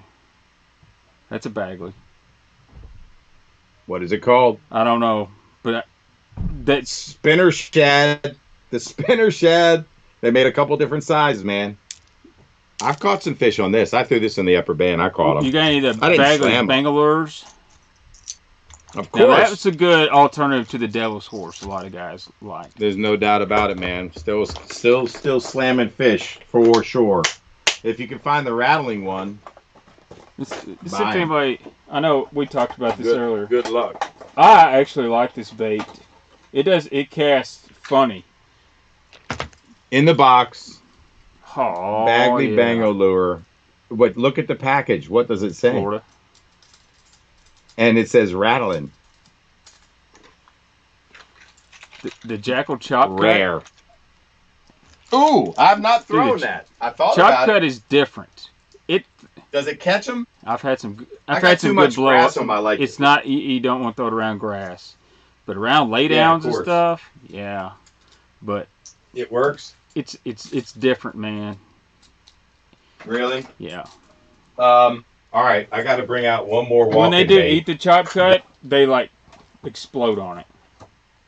Yeah, it's kind of like that bait I showed you earlier, man. That Hubs Chub. Yeah. Ooh, Jeremy Conkright, what category you put the Depths Buzz Jet in? That's a waker. Yeah, that's a wake bait. Heck yeah, man. All right. I'm going to show the bait. I don't want to open the package. Ooh, here's a good one. A Daiwa, dead or alive? All right, right. What is that bait? Is that a Ichiban minnow? You know it. Balsa Pro. Balsa Pro. Mike Buka brought it Yes. back. But our man Marty Burns, oh wait a minute. He made a skimmer. He made a skimmer. Mm-hmm. I'm a skimmer replica. I threw this on, see it's got some line on there. I threw it in my test lake and I'm very impressed with Marty Burns. Once again, he made a balsa bait. This thing is foiled and it is super responsive. It walks. I love this thing. I am throwing this in my next tournament. I'm going to catch bass that are going in the bag on this bait. So Buka told me Let's he go. doesn't even have any box Going in the box left. right here, man. Hold on. That's my buddy Scooter Lilly, CWW Inshore Charters, Captain Scooter. And the reason we crushed it this year is because Captain Scooter, if you're watching, you put us on the meat, my brother. That's all I He can seems like say. a super nice guy, too. He's unbelievable. He's super capable. He's super skilled, man. He drives that Triton like a freaking ocean pony. He puts us in contention. What'd you think of the always, Triton? Always. I love his Triton. You know why I like it? I've been in a lot of rough water with Scooter. And look, I have a Skeeter. I got an FX. I've ridden in Ranger. I've owned Rangers. I've owned Procrafts. You know, I've ridden in Phoenixes. But that Triton in rough water, I love the way that boat gets up and you're able to keep it up on top of the waves. It's super responsive, super firm. I mean, you look, he's probably one of the best wheelmen on the Albemarle Sound for sure. It's also got really good seats in a Triton. Tremendous, right? Yep. I'm pretty partial. I've won more money out of a Triton than any other bass boat. Yeah, it's one hell of a boat, man. No question about it. So, yeah, man, he put us in contention all year long, man. What can I say? I was just a co on the back of the boat, man, trying to do my job, put fish behind him. That's a tough proposition catching a bass behind that joker. Let me tell you something. Sean Live wants to know where you can get some Marty Burns cranks. Marty Burns, you can order them from Marty Burns, man. I think the Big M will take care of you, but you got to order in advance. It's not going to be like, okay, Sean, I got to order a Marty Burns coming in, man. I'll share a few with you, brother. All right, do you know this bait? And no, I haven't thrown it, but I know you know this bait because it's a double prop shad. Is that a Brian's B? No, it's not the Brian's B. Not the Brian's B. And it's not, no, man, it's not a PH. It's the Sandman custom baits. Sandman. Yeah, you ever heard of him? He's out of Arkansas. No. Those Arkansas, Lake Washita guys love those double prop baits. The Brian's B, the Black Label Balsa one, the Ace. One of them is called the Ace. Oh, the Ace. Yeah. The Ace. God, there's so many baits. It's crazy. Where does it stop? I don't. Does it stop? The Kelly J from Lucky Craft is actually one of the best non-balsa prop baits that was put out. Yeah, that's a super responsive bait, man.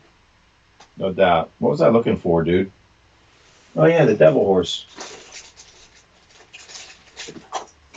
I got a few. You got to show a Devil's Horse, right? Yeah. This guy Bruce says I snapped off my AR Lures walking bait.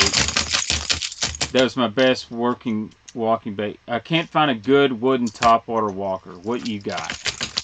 I'm going to say Marty's bait walks pretty good. If you can find a Balsa Pro or a, what was that? All right, look, the Balsa Pro. Pupfish? Absolutely. That's not wooden. That's not wooden. The STI pupfish was a great walking bait. As you know, they had a little pupfish and a big pupfish. The big pupfish was probably one of the best big walkers ever made, for sure. But you can't find them anymore. Yeah, they go for stupid money on the internet. Yeah. But the Balsa Pro, from a walking perspective, wooden bait, nothing compares. Yeah. They made a wooden Sammy, but I don't think it was the same. No. I mean, it's a great bait, but it's not the same. There it is. I'm sending my wife over there to chop your hair. I need some help, man. There you go. There's your Jimmy Houston. Yeah, baby bass. That's got to be one of the top colors. Yeah. Let's see if I got. What was Charlie Campbell's favorite color? Spook. I don't know. I mean, he was the godfather. A white redhead guy or something like that. It probably was, man. Wasn't it though? Yeah. Dude, I've had really good luck on that shore minnow. That's like a chrome finish, blue back, a little red in it. All right, who would throw this big ass topwater from Japan? Would you throw that there? Yeah.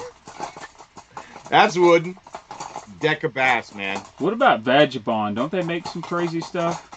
They do, man. There's so many crazy lures. I gotta bring out my Japanese topwater box, man.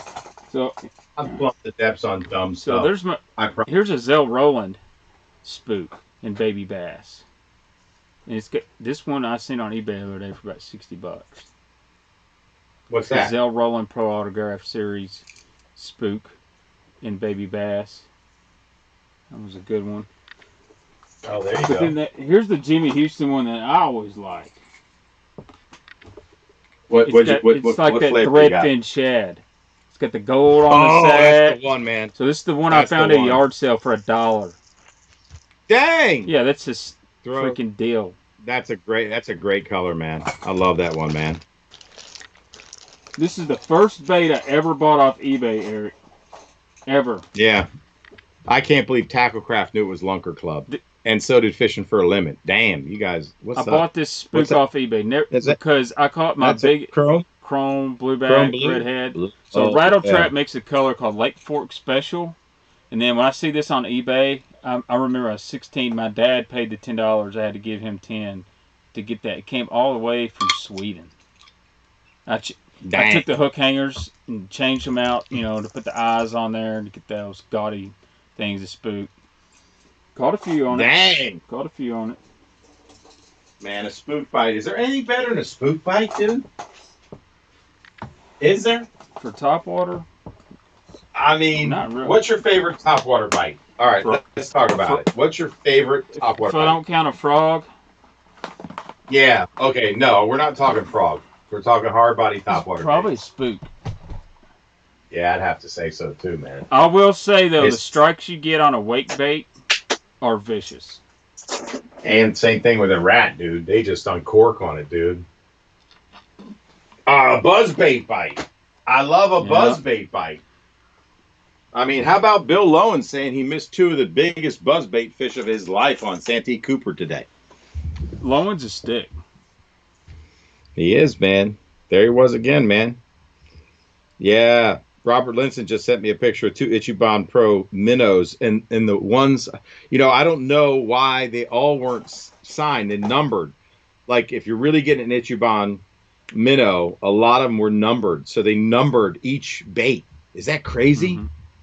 I've got several that have numbers on it. So what about the old school ABT wake shad, which is now known as the Strike King wake shad, which has been discontinued? You got one? Oh, I got a Strike King wake shad. Show me. Well, oh yeah, those. I got some of those. A lot of people don't remember that Alan over at ABT Lures was the original designer of that bait. No, I did not know that. That's why you were throwing me off, man. You're talking about the Strike King wake shad. Yeah. I got a Strike King wake shad somewhere around here. Oh, I got one. And that 6 cent speed wake, I'm just going to be honest, I'm sponsored by Horn Moment. The 6 cents speed weight is a way better bait. It casts better, it's balanced better, and it's not discontinued. Dang. All right. It's one of those deals I'd buy them even if they didn't take care of me. So I was looking for a way to I tried to make. Oh man, we forgot about the Roomba. Oh, the I'm a Roomba. Yeah, man, the Roomba. Because that's a nasty one. Hold on, let me get it off my wall here. St. Crest wants to know if you're still planning on making an online store to sell some stuff. Yes. Clearly. I'm gonna have. I've got something going that's similar, but I think if you're gonna do it, I'm just gonna send it to you. You do it, but I don't know. All right. But I will tell you, Eric. I said this. I want to do something around Christmas for charity. Okay. Let's talk. I want to do a charity stream. We're going to pick a legit charity, not, Bill's Cancer Fund, like St. Jude's or something like that. And we'll donate 50% of everything to the charity, cut a check straight up. That'd be cool. We'll have St. Crest or somebody monitor it. And yeah. So I took the baby one, and I heated the lip. And I bent it down to make it a waker. Right. But that's that Strike King shad. It's not the wake shad. I guess the wake shad had a bigger lip, maybe? I don't know. Yeah, that's a baby king shad, and you bent the lip. Yeah, that's the baby king shad. So, look, man, I took some little nail polish and, man, doctored that up on top. I made it a sexy shad with a little chartreuse right there and painted them gills, man, with some Sally Hansen. You love Sally Hansen. Bad. Have you ever went into that store called Ulta Beauty Supply? Sure, of course. Are you kidding me? Looking for good stuff? Yeah, man. I sent you that snap one time. I was in Ulta, and all I could think about is, damn, Eric would find all kinds of nail polish to paint baits with. I can't help myself, man. I just want to paint stuff. It's the only way I can cope with getting through the winter. You know what I mean? How am I going to survive another winter, dude? Yeah. I'm going to die. We went from... I can't take it. We went from can't take it. May to now without streaming together, which was fine. Dude, we talked on the phone, and I told guys all the time. They said, "Where's Eric?" I said, "Man, he's fishing tournaments. So don't bother him." But I said, "Hey, when the fall comes, tournaments are over. Eric could come back." So that's right. What's that color? Oh God! Somebody asked me. Brent Anderson's favorite color, I know. man. He put it on his daggum Facebook. He's banned me from commenting on Facebook, basically. And Johnny Rattler, man. He wanted it, and I think he bid against me and won because he got the Johnny Rattler in that color, man. It's called Grape Ape. Grape Ape. Someone asked, do you think color matters when it comes to wakes and rats? I don't know, man. It's hard. I think on a rat, it's either black. They're looking up or white. Or white or gray. On a wake, sometimes they go a little bit under the water, so maybe a little bit color. I stick to shad. Sure. You know, I actually like a translucent wake pretty well. But one thing a lot of people don't do, they don't put I like to put a feathered treble on the back. Do you? Mm-hmm. Yeah. Chris wants to know, what's your boat situation? I was just typing it, man. I still have my Skitter FX. It's at my buddy's house. I'm thinking about selling it because I'm just not using it. But I might need it for my championship. I got another championship. Well, I've got 3 tournaments coming up. So I qualified to fish the Virginia State Team Championship as a non-boater. I got to decide. It's on Gaston where Scooter and I won the championship. So, you know, I'd be at the mercy of the boater for 2 days that I don't know. Mm-hmm. I'm not really into it, but I think I want to because I just want to fish, man. And I think it would be cool, you know, to see, like, given this guy could, you know, fish the clear, deeper water near the dam for schooling fish, or he could run down lake, you know. It just depends, man, what the weather situation. October can be very tough because the fish are in transition. If we get a couple frosts, you know, that could group the fish up. We'll see. Mm-hmm. So I don't know, man. Maybe I'll do that. It's a 2-day on Gaston.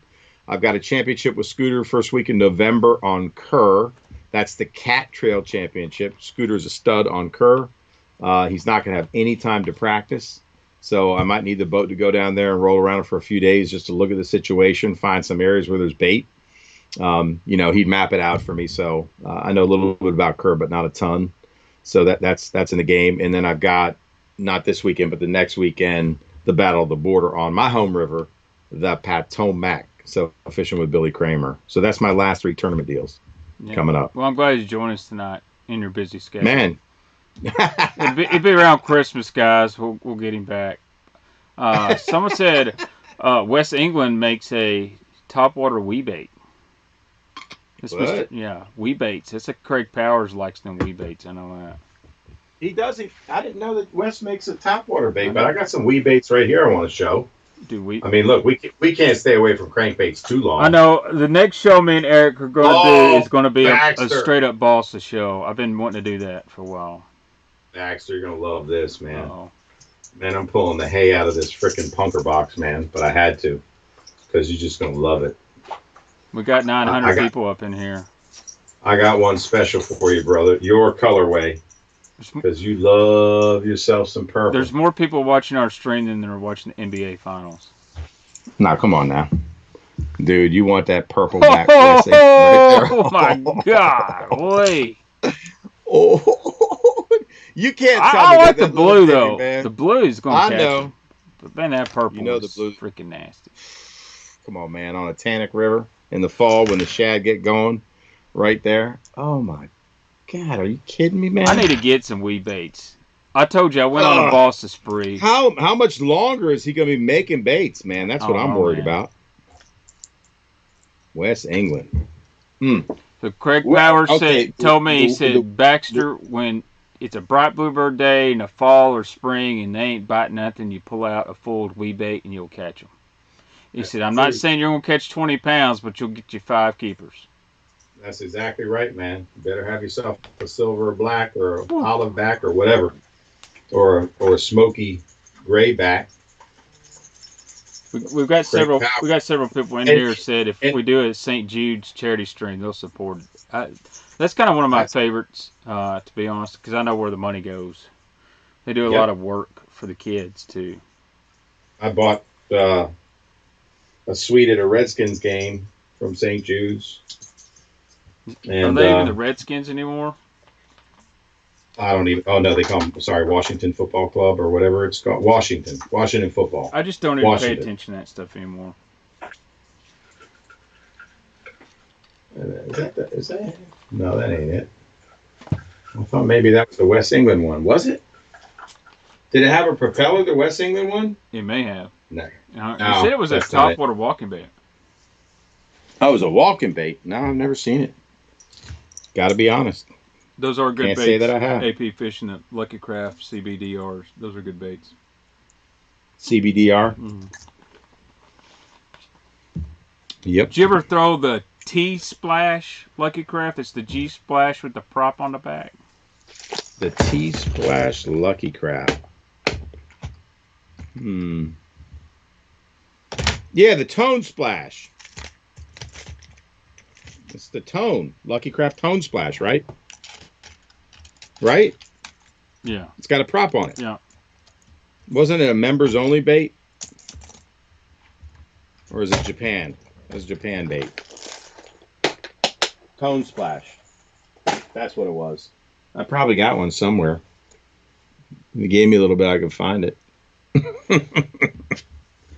I think that's it, man. Did we run out of topwaters? I don't know if we ran out of topwaters or skipped a bunch, but I'm sure we skipped a bunch. We're going to hear about it. There's no question about it. We really weren't paying attention. We just, I basically invited Eric on at last minute deal. We didn't really prep. We just said, all right. It wasn't. Okay, here's one for you. You don't know about this one. Nobody knows about this one. All right, name this unbranded, well, it's branded, sorry. It is a very popular crankbait company that made this topwater. It's a spitter. It's super loud. It's got a 1 knock in it. Very Gamakatsu. I think. Is that a Spro? Nope. Listen to the rattle. Maybe this will help you. It's loud. First day I threw it, I caught him. I'm not saying it's the best, but it's just an oddity that they even made it. Norman. Hey, Norman made a really good walking bait. What was the name of their? It was like a smaller version of a Super Spook. What was that called? Oh yeah, it's this one. I was just looking at it. They're hard to find. Where the hell is that thing?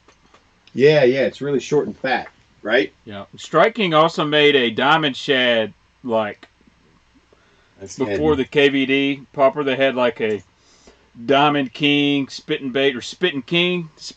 That was a good bait. Yeah, Spitting King. I think it's in this box. Oh, you know what we didn't show? The Norman front runners. My lake. You mean that one? You mean that one right there? Yeah. My lake Altoona Lanier guys, they know about that front runner. Yeah, they do, don't they? That works too. You ever put a front runner in front of a crankbait? No. I didn't say it here. I've done some dumb stuff, but I haven't done that, and that's a good idea. Well, why don't you try it and tell me what happens? I mean, think about it. What's the story with the topwater? You got a front runner on the front, that little minnow, and something chasing it. You got a crankbait chasing a little minnow. Why wouldn't it work? Same deal as that. Let's open our minds. Let's open our minds. I'm just saying it might get snagged like crazy, but don't blame me. So it says Eric has every bait made. That's a very safe assumption. No. I've plumbed the depths, though. We haven't even delved into what, though? The stupid. Me and you.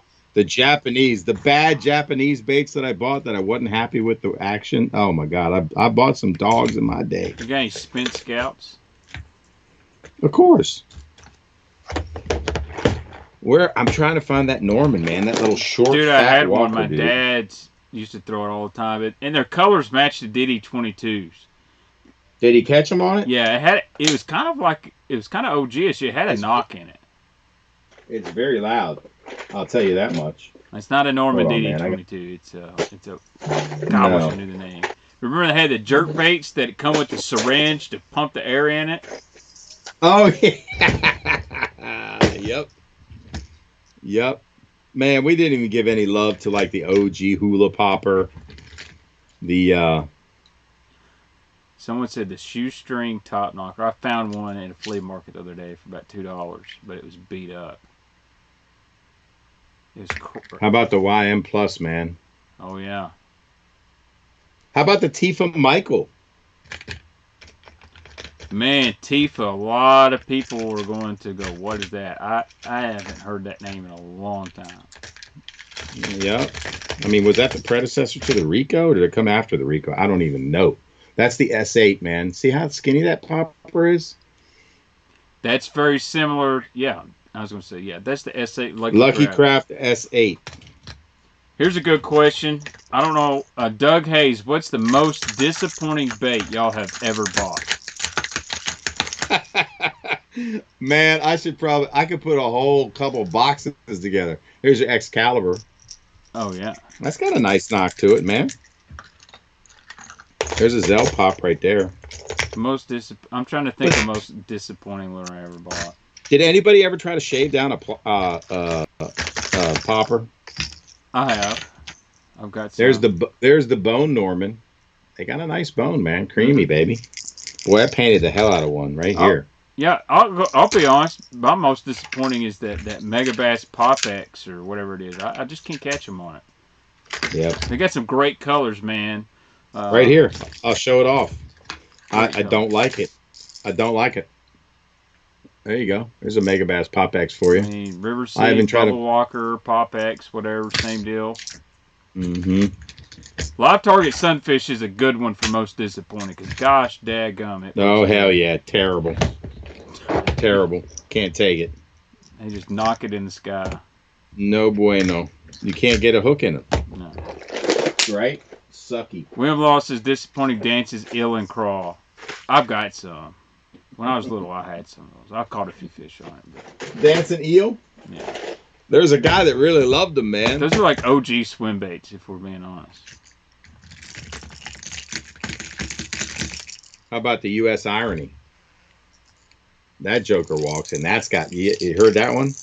Yeah, I like that. That's got the right sound to it right there, bro. TK says most disappointing bait was the double line tie Bagley. I've got one if you want it, TK. Oh, there's your Tennessee shads. Oh, yeah. Oh, that's coming out. Bonus. All right. Ooh. Maria Miscarna. Amazing walking bait, saltwater. Don't sleep on some saltwater baits. And listen to this knock. Here, this guy, Christopher Barrett, makes a good one. I've been wanting to buy one of these. Adept's Pulse Cod. Oh, I just saw that. Where did I see that? It's kind of got like a... It's got a bell in it right here. Hold on. Yeah, but it's like vibrates or something. Yeah, this is the Depths Pulse Cod. Okay, so it's got... Sitting on a wire, you could see it vibrating maybe behind the silver just barely. So it's on a wire, and it's got a ball. Listen. And then it like vibrates. You can't really hear it. But that's the Pulse Cod. Isn't that crazy? I found that so fast. I'm amazed. I know, dude. You're just the freaking man. It's stupid. I don't even know why I have it. I never thought. What has went wrong in our life for us to have all these baits? And me, stupid. I don't have shit to show for it. I just got all these baits. I just got all these baits and nothing. I'm filling the hole in my heart for not being able to fish as much as I want, and had to masquerade as a businessman when I really wanted to be fishing.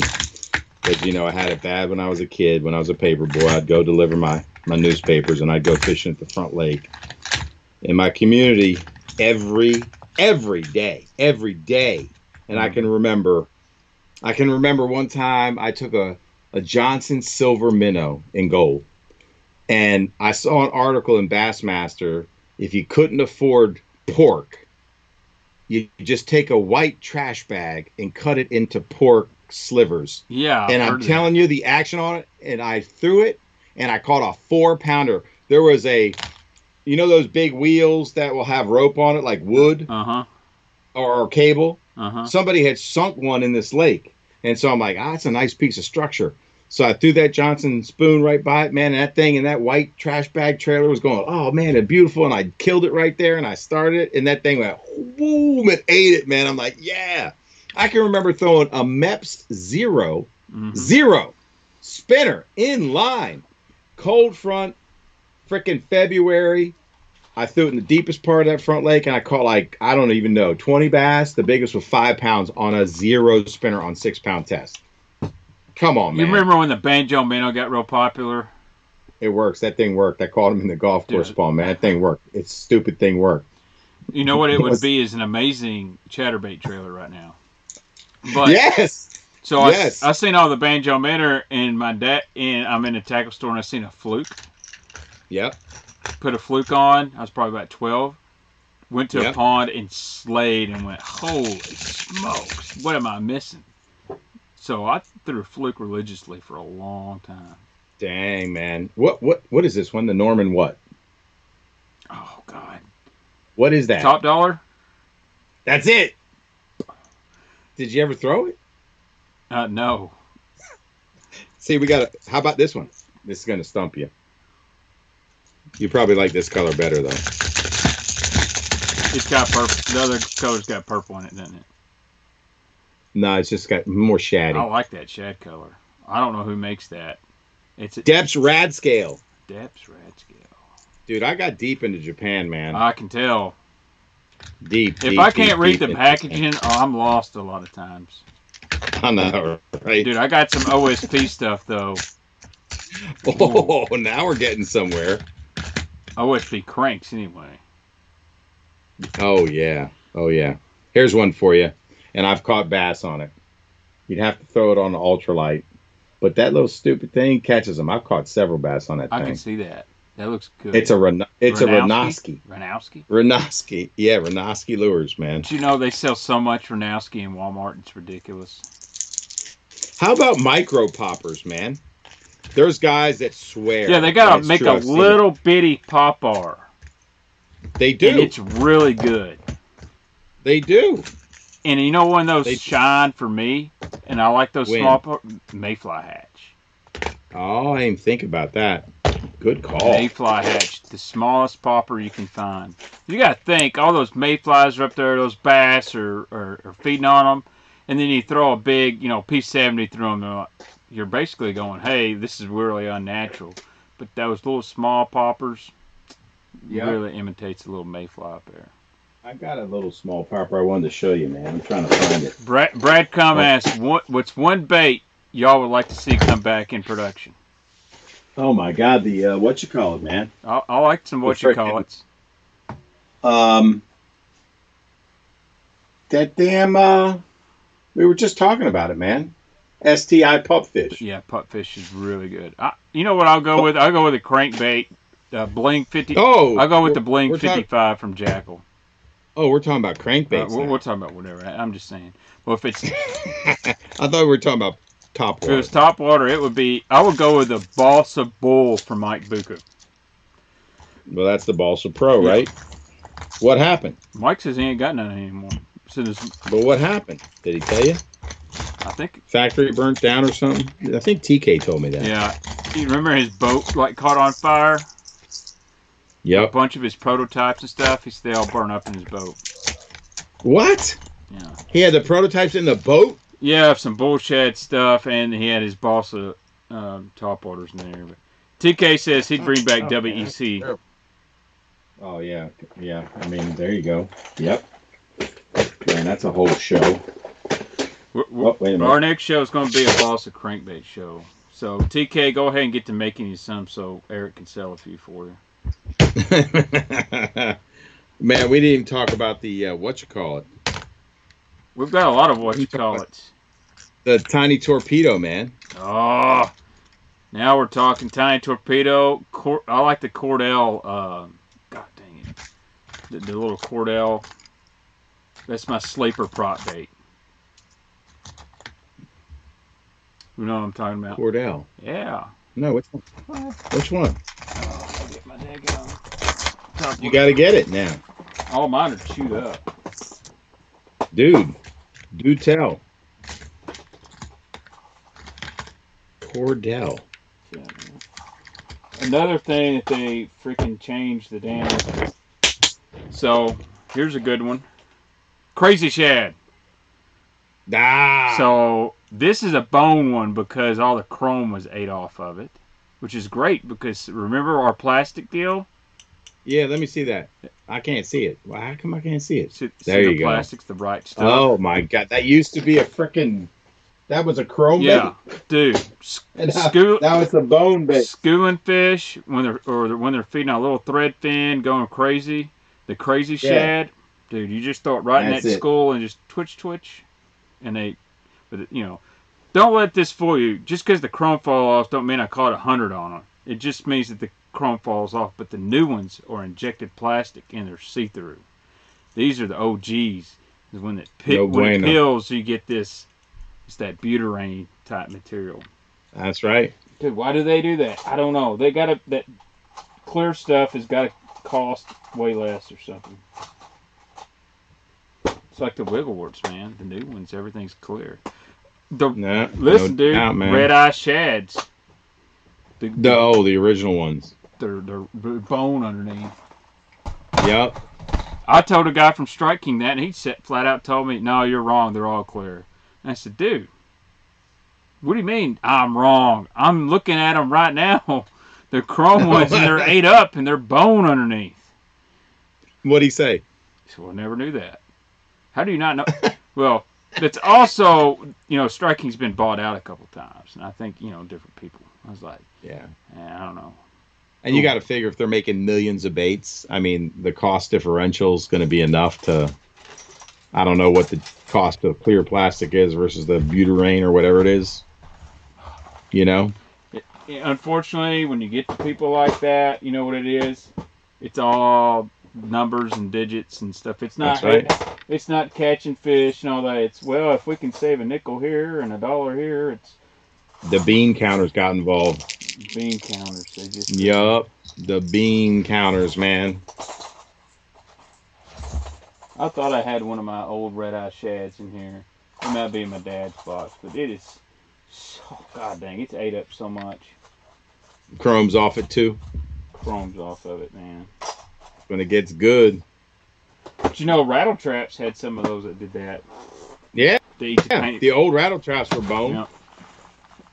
And they all, rattle traps. I think they got 2 or 3 different style molds because they come out with a clear trap that's translucent as well. Mm-hmm. So, someone wants to know. EE tried the new Corrado 70. You talking about the one with the digital control DC? No, the 70s doesn't have DC. Is that the new one? A smaller version, kind of like a 50E Chronarch, a little smaller. No, I got the 50Es, but I haven't tried the 70 yet. William Lewis said the butyrate is cancer causing. That's probably why they stopped making them. Yeah. Oh, yeah, I tried that fish belly Helix Ninja buzzbait. I don't know where they are, man, but I did try them. Didn't like it. A fish Ninja Helix? And it had this crazy blade, man. Looked like a Helix. Oh, yeah. The guy makes burrito baits, Gail Ratcliffe. He swears by it. I love Gail. Does he? He's a little different.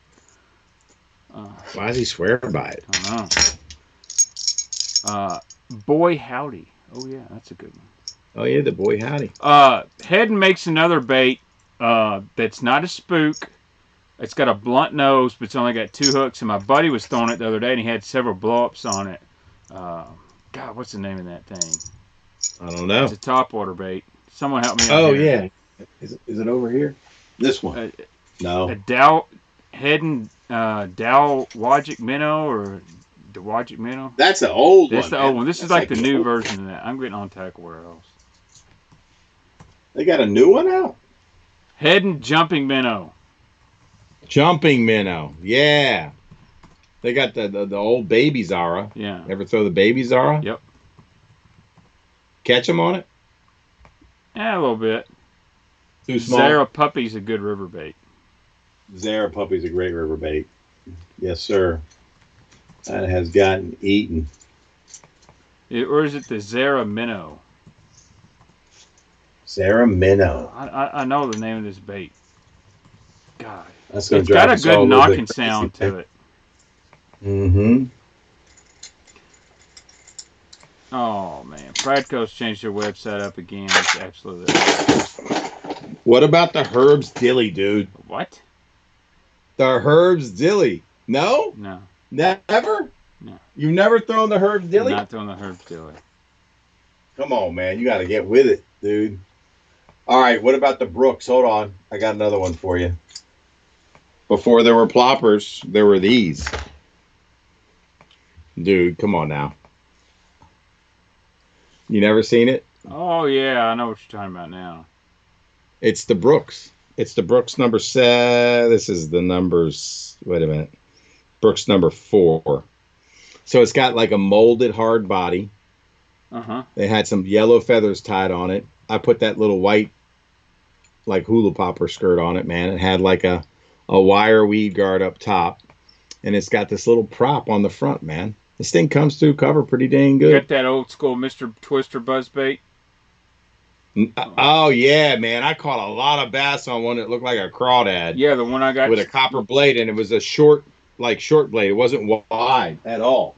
That thing caught him. I think I might still have it up here on the wall somewhere. Yeah, make sure you guys smash the like button. We got 933 viewers. I got a contest going on last night's video. If you comment, you can win a 6 cents gift pack. But let's get the likes up and smash it. Dude, I've somehow gained a bunch of subs. We're almost at 15,000 subs. Where's my subs at, man? You got to put my name up there, man. Me, at Epic Eric Official, man. For Eric. You do need your own. At Epic Eric. Put that on my screen. Can you do it? I'm sure I could.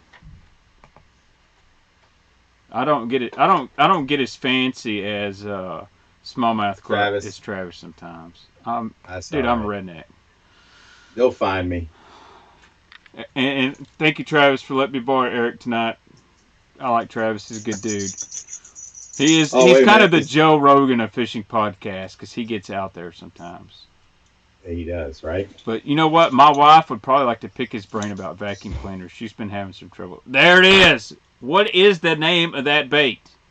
This is a Norman. I know. It's got to be a Norman. That's the Norman I don't bait. know. What is the name of that? I don't know. But that's that Sunshine Gel Coat, man. That thing probably will get crap. Listen to this. That's what I'm saying. As far as one knockers, Topwater, that was one of the old school guys right there. This probably works. I know it works. That was really my dad's favorite one. I don't know why I can't find it. I've got almost all his tackle. I got a chrome one too. It's got its bone underneath. It's got some bone showing through. It's in the box. It's upstairs. I'm putting this one in the box. How much you got upstairs that we don't see? Dude. And in the back room? You mean the room behind this room? I don't know. I'm going to take a trip one day. And we'll do a stream, a mobile stream. Oh, snap. Black and blue? June bug, bro. I painted that. Sally Hansen. Oh, Tom Mix. The Norman ZigZag. Zag! Good job, Tom. Appreciate it. Coming through clutch. Damn, I knew I had one up here. I just had to look for it. Where is that Herb's Dilly? All right, I took a Herb's Dilly and I put a new buzzbait blade on it. Awesome. That's the Herb's Dilly. Look at that thing, man. Come on, What man. about Floyd's buzzer?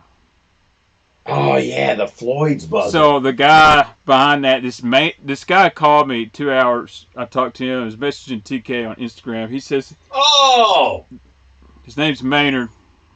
He said if I talk to Eric, pick Eric, and Floyd's buzzer. Weed wing. I sold some wing wigs to a guy on auction night, and he went out and won a tournament on what's the lake below Hartwell? Clark's Hill. Yeah, Clark's Hill. He won his tournament next week on the weed wings that I sold him. How about that? That's OG. That's OG, man. The OG name for Clark's Hill is what? Strong Thurman Reservoir? Yeah, that's it. Strong Thurman. What else, man? What else can I find in this little gem? I don't know what I've got. Great. Oh, I got a discontinued bait that I may be the only person in the world that likes it. What? What someone told me they went out of business and I bought some more. But I really like this bait. Trying to find that Mr. Twister buzz bait. Duo Realis makes a good walking bait too. Yeah, I'll pull out the Mr. Twister. Oh man. Oh, wait a minute. The one I'm talking about is a solid blade. Bagley's. Oh yeah. Well, here's the one. This is that This is the evolution grass burner. So I thought. So long story short, my fishing partner pulls this thing out and says, "Now," he goes, "watch this." And I'm like, "What a piece of shit!" It's got a treble on it. It's got 2 trebles, one in the skirt. How the hell are you going to get that through grass? We throw it out in open water. Anyway, he made 2 casts, 5-pounder on it. And he says, you keep that shit to yourself. You know, so all right, you know. Come on, man. So I went and bought a couple. I went out with him, slayed them. And he said, well, words kind of got out. It was my fault. I told too many people at the shop. So I'll put it on a YouTube video. Most people called BS on me, and I'm fine with that. Because that thing will catch them. Really? It's not the best casting thing ever. Yeah, because it's got all that. But everybody's throwing ploppers and all this stuff. That guy right there. What was that one plastic spoon type bait that Moss Boss? Moss Boss. Oh yeah. Snagless You Sally. ever tried that? That's not. We're talking wake bait. That's not a topwater bait, but all right. That's a Steve Kennedy bait. That's a Steve Kennedy. He had a good tournament this week. Yeah, he did. Throwing that swim jig, man. No, that's not Trey Harple's bait. Trey Harple's bait's just a KO wake bait. Old school crazy crawler. Yeah, that's kind of like that new jackal bait, the pompadour. You have you got any of those Venta crawlers or any of the Japanese, excuse me, not trying to make a slur, the Japanese, they love those big crawling style baits. Big crawler baits. I mean, you think about it, right? It's just those big mega baits, man, making a big disturbance on the water, man. There's Chris, he says, you guys talking about the Mr. Twister top prop. Yes. That's it, yes. Chris. You know we are, man. I used to crack them, He was so weedless, too. Yep. And remember they had the old Mr. The wheel in the middle. Yeah, the old Mr. Twister hooks, too, where you put them in your worm. It was kind of like the screw lock. You pushed it in there. That's right. To those and the old True Turns. And then one day my dad said, yeah, I got these Gamagachu hooks. If you're from the South there, Gamagachu. Got them Gamagachu. Yeah, man. Kennedy, yeah, he's using those old green Curados, man. His motto, if it ain't broke, don't fix it. The tanks, man. Those things are tanks. Did you hear how it was grinding when he was winding it? You just hear it's real through his mic. It was hurting my ears a little bit. I'm like, damn, Steve. All you gotta do is dip them suckers in the water and pull them out, and they'll be all right. But anyway, absolutely, man. Good stuff, bro. Yeah, dude. We got 930 viewers. I don't want to tell people we're getting off here, but dude, you probably you're working tomorrow. It's Columbus Day. I am. You're working tomorrow. I've got some TV stuff I got to get done. That's right. So we're gonna have to jump off here. Right, man. Absolutely. I'm gonna throw up my my Instagram. Yeah, it's at Epic Eric Official. I promise when you come back, I'm gonna have graphics for you. All right, cool, man. You got that, man. Let's do a Boss of Crankbait show.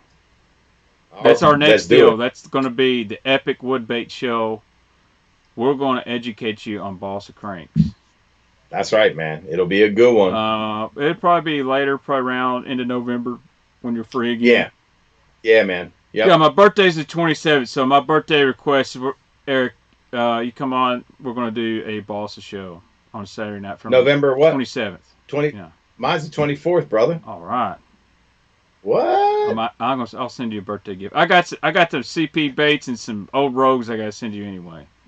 Nice, man. Nice. All right, man. But very cool. Guys, thanks so much for joining in tonight. You know, you made our night. Eric definitely made the weekend for me jumping on here. I appreciate you, brother.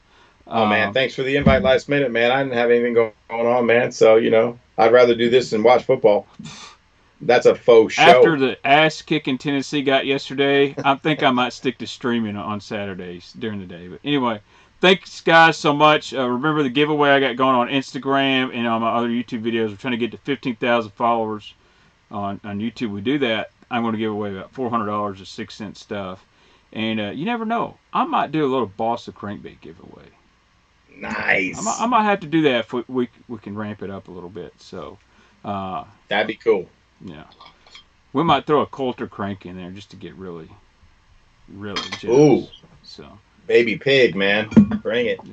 Hey, Eric. Hey, me and 6 Cents are working together. We're going to get a flat 55X. We want some throwback color schemes for the Bossa guys.